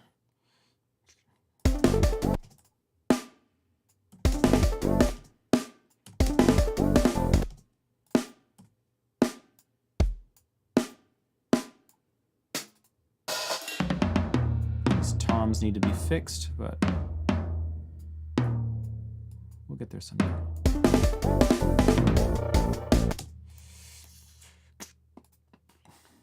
Okay, let's get a new little beat here, and then we'll add a new synth. Yuck. Oh, I'm down an octave.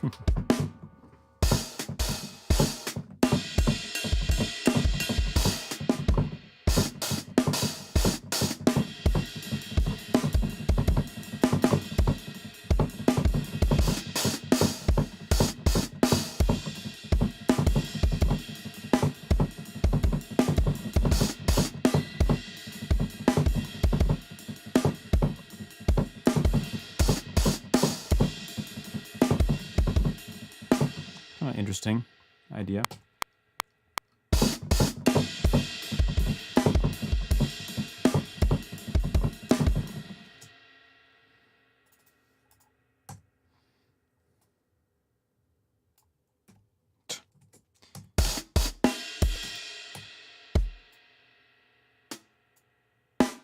Okay, everything is a 16th early.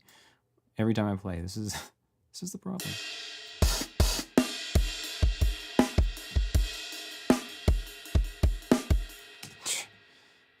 Okay, fine, I'll draw it in.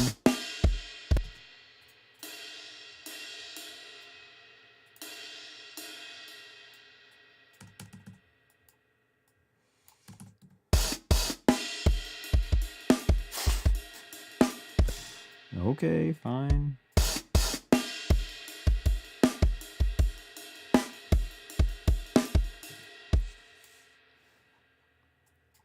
I'm talking to my computer, by the way, not to any of you.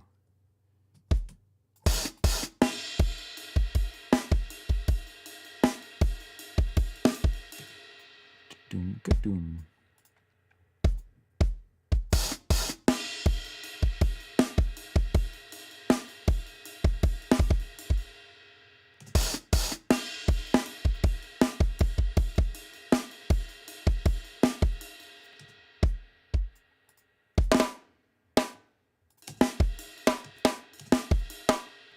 Okay, we got a beat.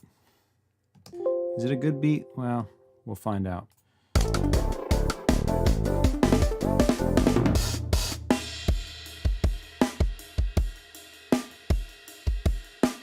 Okay, new synth. Any suggestions on the synth this time? What kind of sound we should go for? I'm open to basically anything. We could use a whole lot of stuff here. Let's see, let's play from the top.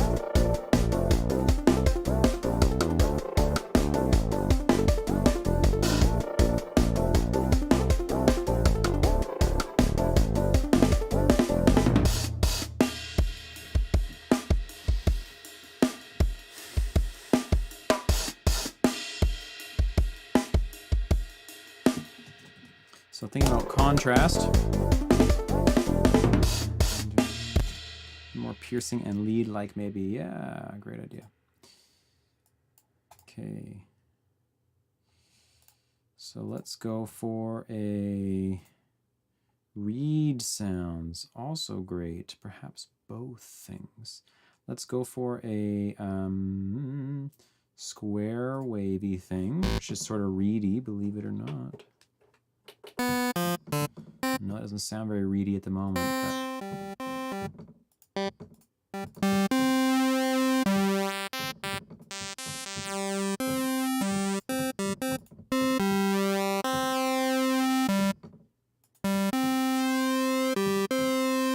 these guys are just so annoying to listen to, hey?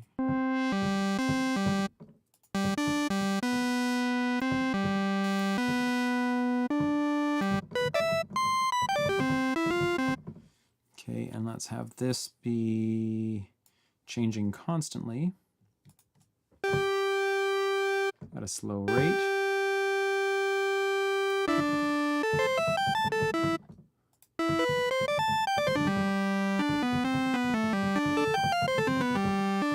Less motion.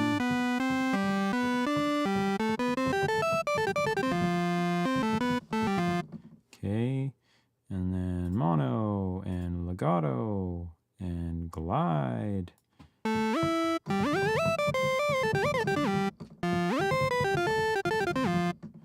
Okay.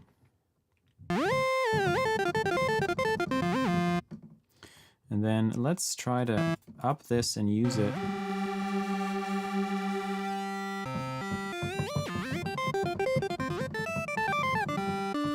And then you can come in here and actually put the width down, which I might want to do. No, you're not quite to 0, but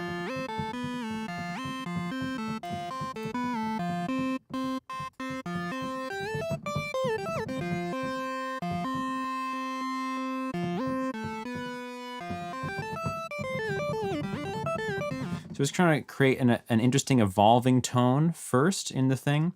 We'll give it a bit of a chuff attack by going like this. We'll get this one in here that's like breath of air or something, right? Okay, no, don't want that.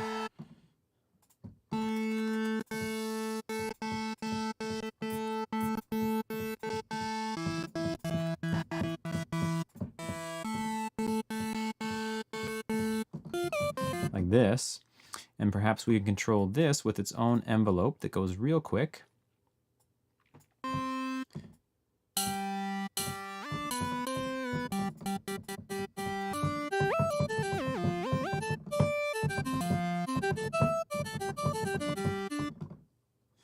So we'll turn off the legato there. And the portamento.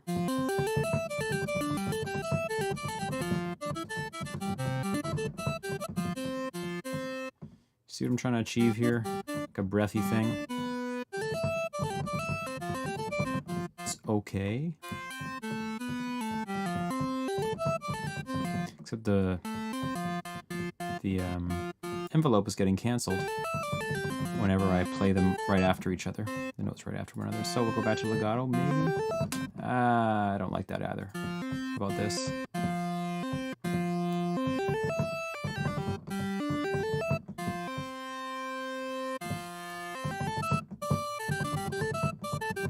That's better. Too loud, but could have played some worse notes, hey? Sounds disgusting. Okay, let's get some reverb on there. Loud reverb. Bright reverb.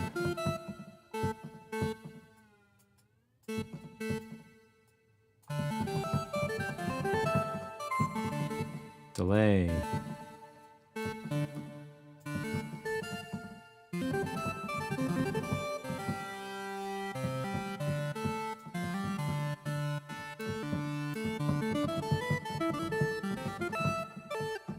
Okay. And then some vibrato. So we can control vibrato with the mod wheel. Something the baby of a harpsichord and a theremin. Yeah, I can hear that. then we're going to say LFO3 is going to control the global amp. So we're going to get vibrato both in terms of this, and we'll go not BPM synced.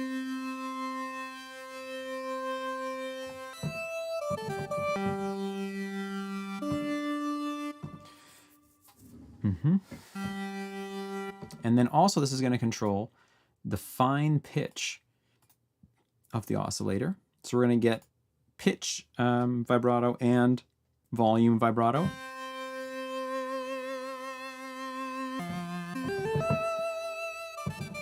And then we're just going to set a center point for the LFO so that, oh yeah, we have to like create it, don't we? So that it starts in the middle of its motion. Why is this? There's something I need to do to make this work the way I want, hey? Oh, trigger. So now it will always begin from the center point, and our vibrato will sound appropriate, it won't go out of tune. Both of these will be controlled by the mod wheel. So now I can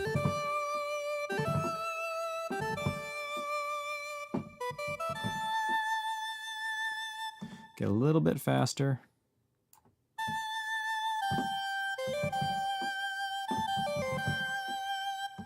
And if you want to be fancy, you can also say that the mod wheel controls the rate of LFO1 so that the vibrato gets faster as it gets louder as well. So LFO1 mod wheel controls LFO1 rate. Nope, LFO3 rate. Like this. And then we set it to a maximum point because it's going to get crazy here. Let's pull this down. That'll be its slowest version is like this, and its fastest version like this.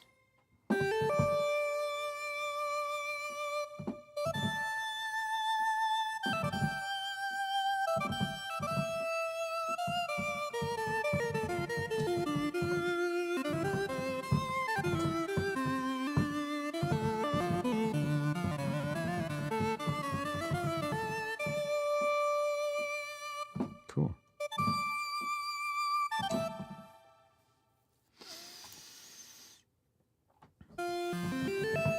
And then maybe we can just try to put a second layer of a saw wave real quiet. Let's just see if it's going to work. I'm going to remove all the fundamental from the saw wave. Ugh.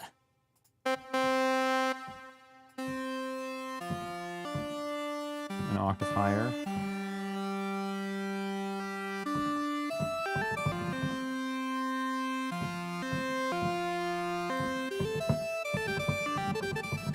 Just a bit more clarity on it like that, and then we can also just apply the same stuff we did, LFO3 to, only one of them, to oscillator B's fine pitch, B's fine pitch by some amount, 4, and there we go. Oh, also by the mod wheel.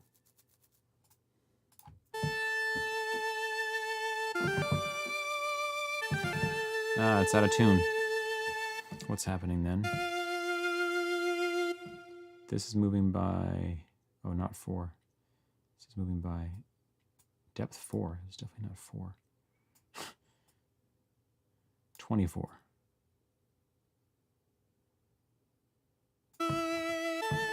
There we go.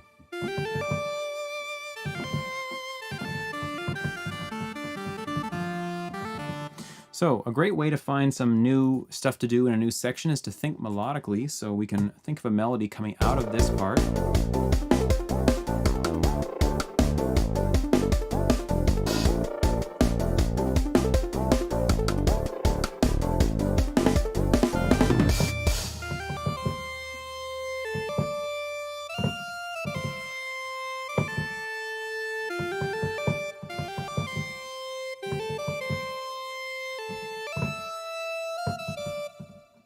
So I'm just going to have a little pickup.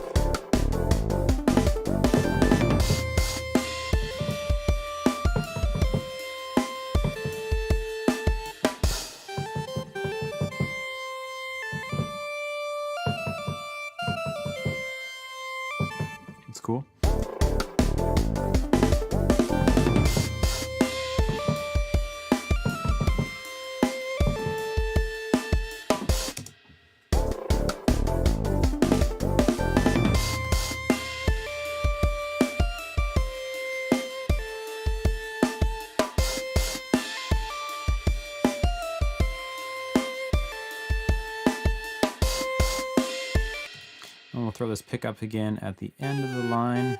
We'll have a different second version, but you know, this will be fine for now. So now that we've got, this is dialogue of an indie RPG. Nice. True. Good call on that one.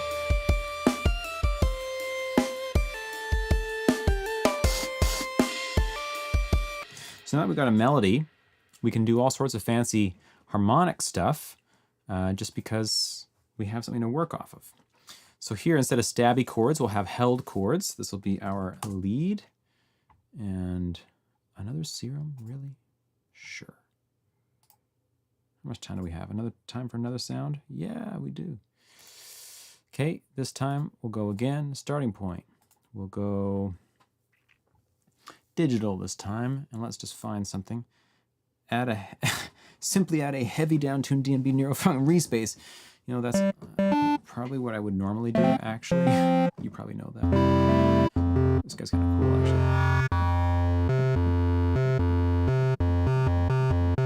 And we're gonna have you be moving a little bit like this.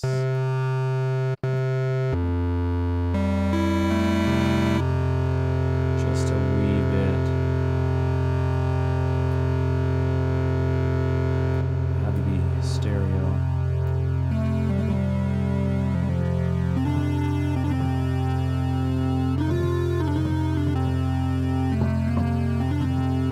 Someone was asking about Mixolydian in the Discord the other day.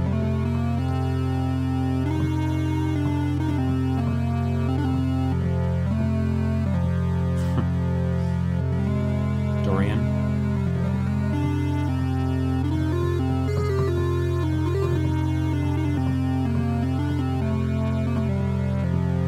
That's just so pleasant. Hey, I could do that all day. Put a big reverb on that. Whew. Oh, that sine wave was adding something to it. Actually adding something pretty cool and significant, even though I...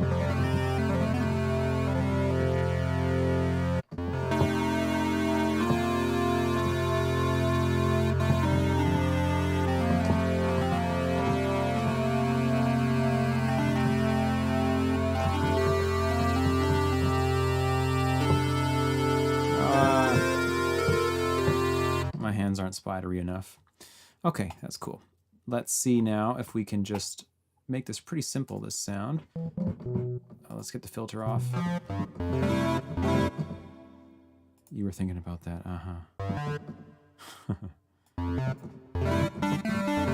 If you're new to production, one thing you might not know is removing low end from your reverbs. If you have a chordal sound or a bass sound or anything that has low end in it, and then you're also feeding it into a reverb, you probably want to remove the low end from the reverb a lot of the time, because your mix will get very muddy. If you have all this stuff just going around in the background, it's nice to leave the low end pretty clear so that the bass line is super defined. At least that's how I like my mixes, I should say. You do what you want. Okay. Let's go a little bit of a...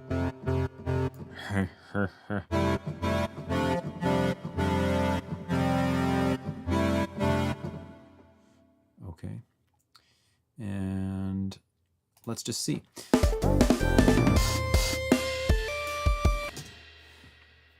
So now I'm just visualizing the melody in my mind and thinking of chords. I'm also going to first think about the harmonic rhythm of the things, as in like, when do I want the chords to change?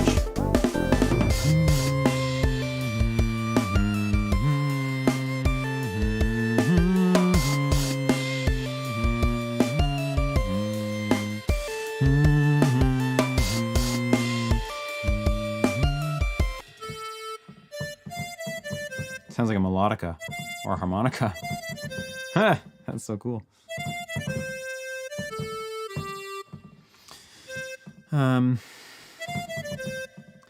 Yeah, 400, but you can go lower. It depends on the sound. Like 400 is, I wouldn't cut it right at 400. Maybe like the end of your slope is getting to 400 on a gentle slope.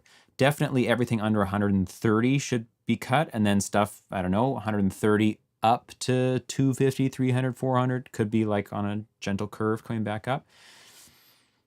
you'll see it depends on how much low end is, how much mid range is in your mix already. If you can actually stuff some more in there with the whatever reverb. Okay, so we have this thing, and so I'm gonna try to hit a chord probably we haven't heard yet. We could probably do, no problem, because we're ending on what, a G? So we could come up to a A.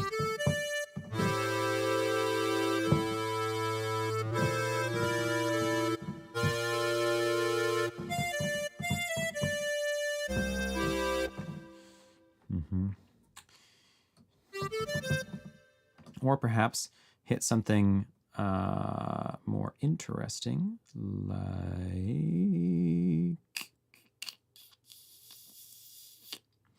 No, that's fine. Let's do that. I like this chord.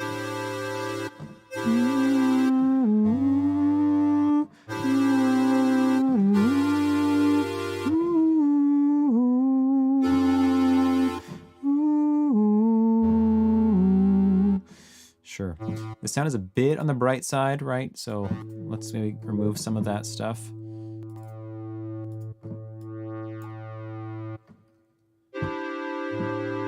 Oh, I didn't put my, oh yeah, okay, whatever. I didn't put my chord namer thingy up there for you guys, but maybe another time. This is an interesting voicing of a minor 7 add 11, where you have 1, 11, 5, flat 7, flat 3. To the 11 down low like that.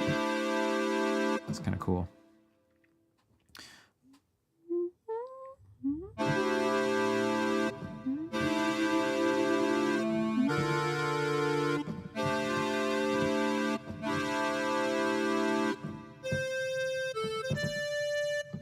Okay, let's just draw some chords in here this time. Boo-doo-doo-doo. Just gonna put the roots in low for now, just so we can hear it nicely. Maybe let's make this like real fatso, like that.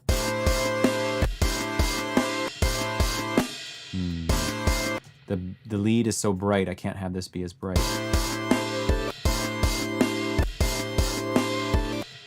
It's also super loud.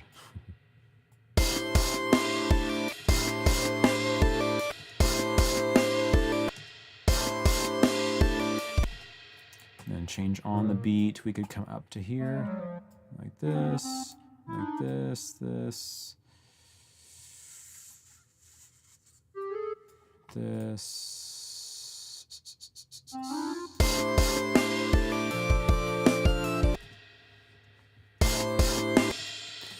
Oops. Attach all the notes that we can so that the thing is smoother. Those two guys.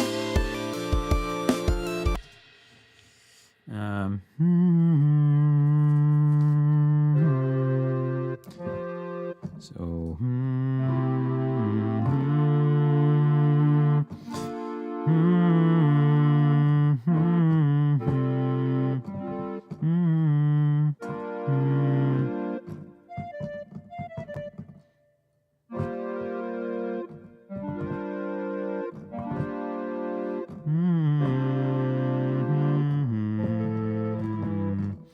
Kind of a interesting couple of chords there. So this is going to be a G minor, whatever you call this kind of thing. This chord, this note can't actually hold.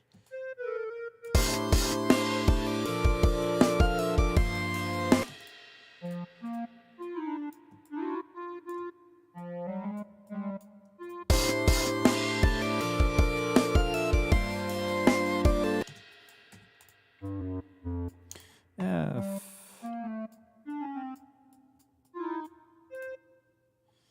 Space you out a bit more. Like this, like this.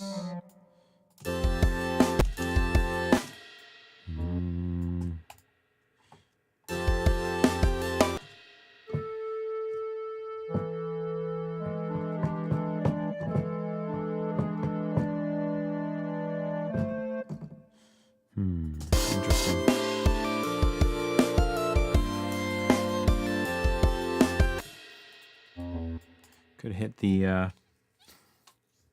it's going to be out of key, but we may as well do it.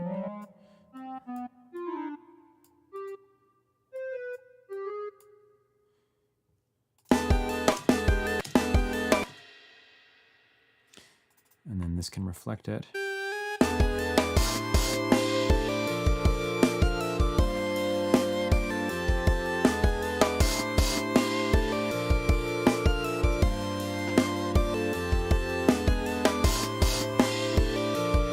Not so sold on that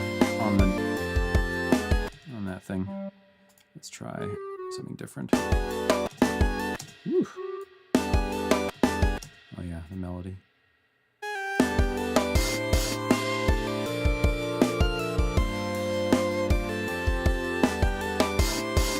Also kind of weird, but let's hear it from the top.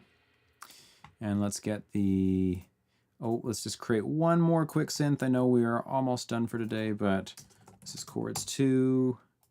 Let's see if we can open them up just slightly.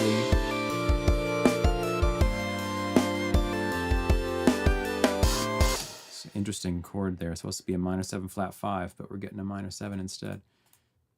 Don't mind it. We're just going to make one of these super like fat, warm, low basses that you hear from time to time. They kind of go like this. We want a saw wave, way down, filtered. Filter is slightly moving back and forth. Very slowly though.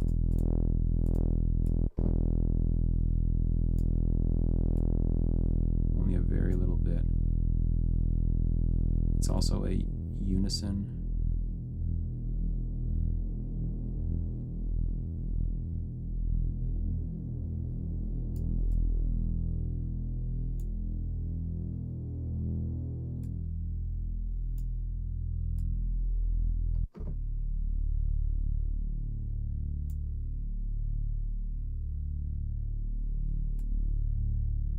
Okay, Thomas. Great to have you here as always. Have a good rest of your night.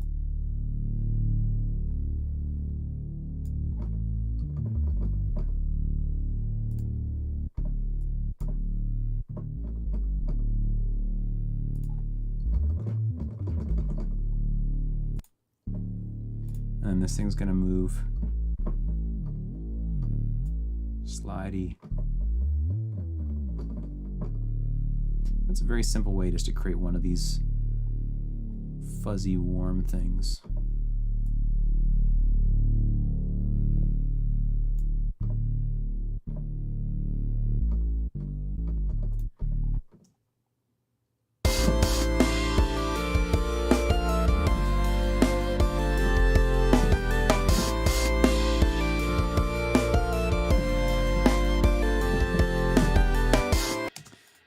Record that in.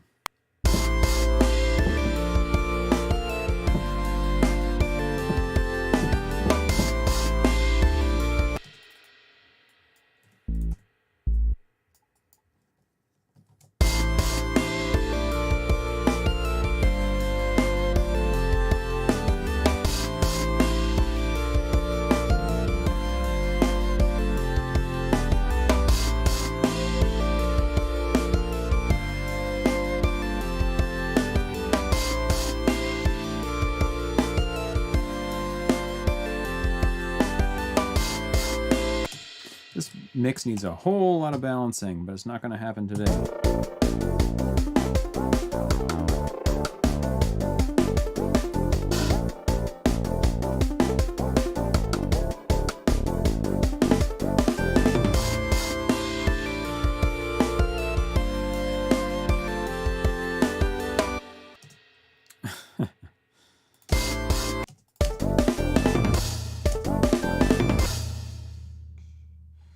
Okay, this little hi-hat thing didn't end up being a thing, so we're not going to even use it. Oops, I'm going to duplicate it instead. How about that?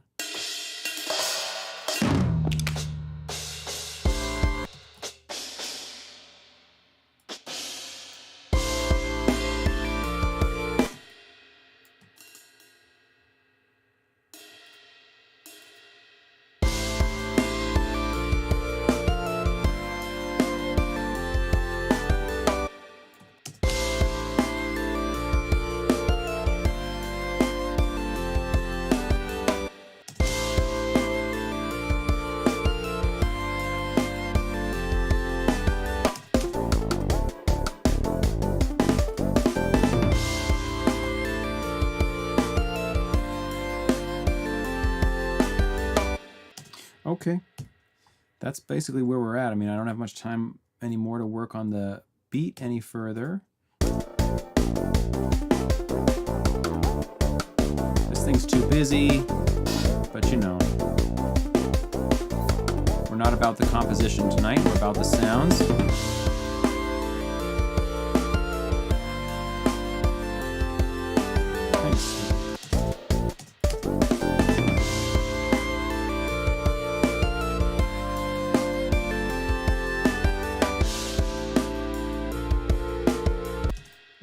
So many things I want to do. So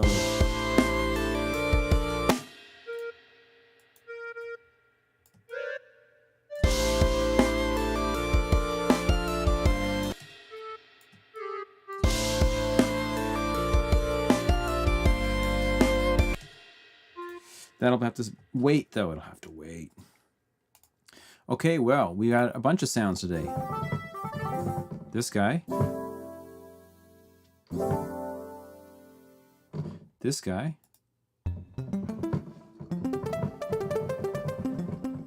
Which turned into the other guy, which sounds like this.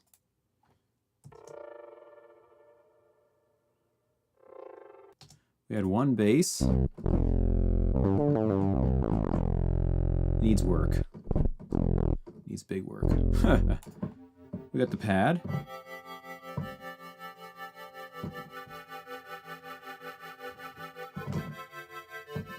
Yeah, I quite like them too. I could probably put them to better use, I think. The beat is okay in my eyes. It's okay, but you know, I like the sounds.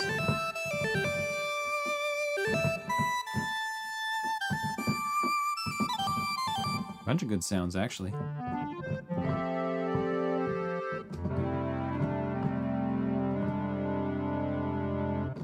And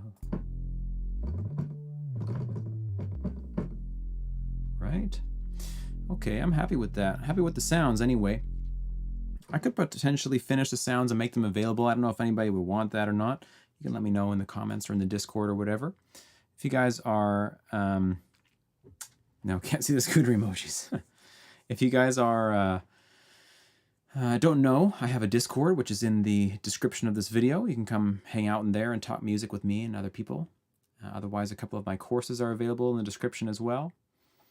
Beyond that, I was happy to hang out with you guys again, as always. This is going to be the last stream on the Serum thing. I'm going to go back to making some actual music in the next streams, I think. Other than on Sunday, I'll be working on my entry for the the challenge, the Discord challenge, weekly Discord challenge, which I'm actually super stoked on. It's just a small assortment of violin samples that have been processed in a variety of ways, and that's all we have to work with. Just some violin samples, got to make a whole song out of it. Okay, whole song, 45 seconds to a minute. How about that? That's what's going to happen. So yeah, that'll be on Sunday at 10 a.m. Pacific time. If you guys want to check that out, I'll be back next Tuesday at 7:30 p.m. I know it's Wednesday this week. It's supposed to be Tuesday. 7:30 p.m. Pacific time on Tuesday. And yeah, it'll be great. I'll start a new song there, and we can just hang out and play around and whatever. Hope you guys found some value in all this Serum stuff here. Yeah, you should do that one, the violin one. I think everyone should do that one. It's so cool. Such a good challenge. We'll get it set up. Get it set up the next day, basically. Maybe even tonight we'll get it set up. So, and you nailed it with week number 3. Great. I'm stoked. Hopefully a lot of people enter and we can hear a lot of awesome beats. Okay, guys. Thanks for being with me. Hope you all have a great rest of your day wherever you are. And I'll see you all very soon. Thank you for your support and for being here. Bye-bye.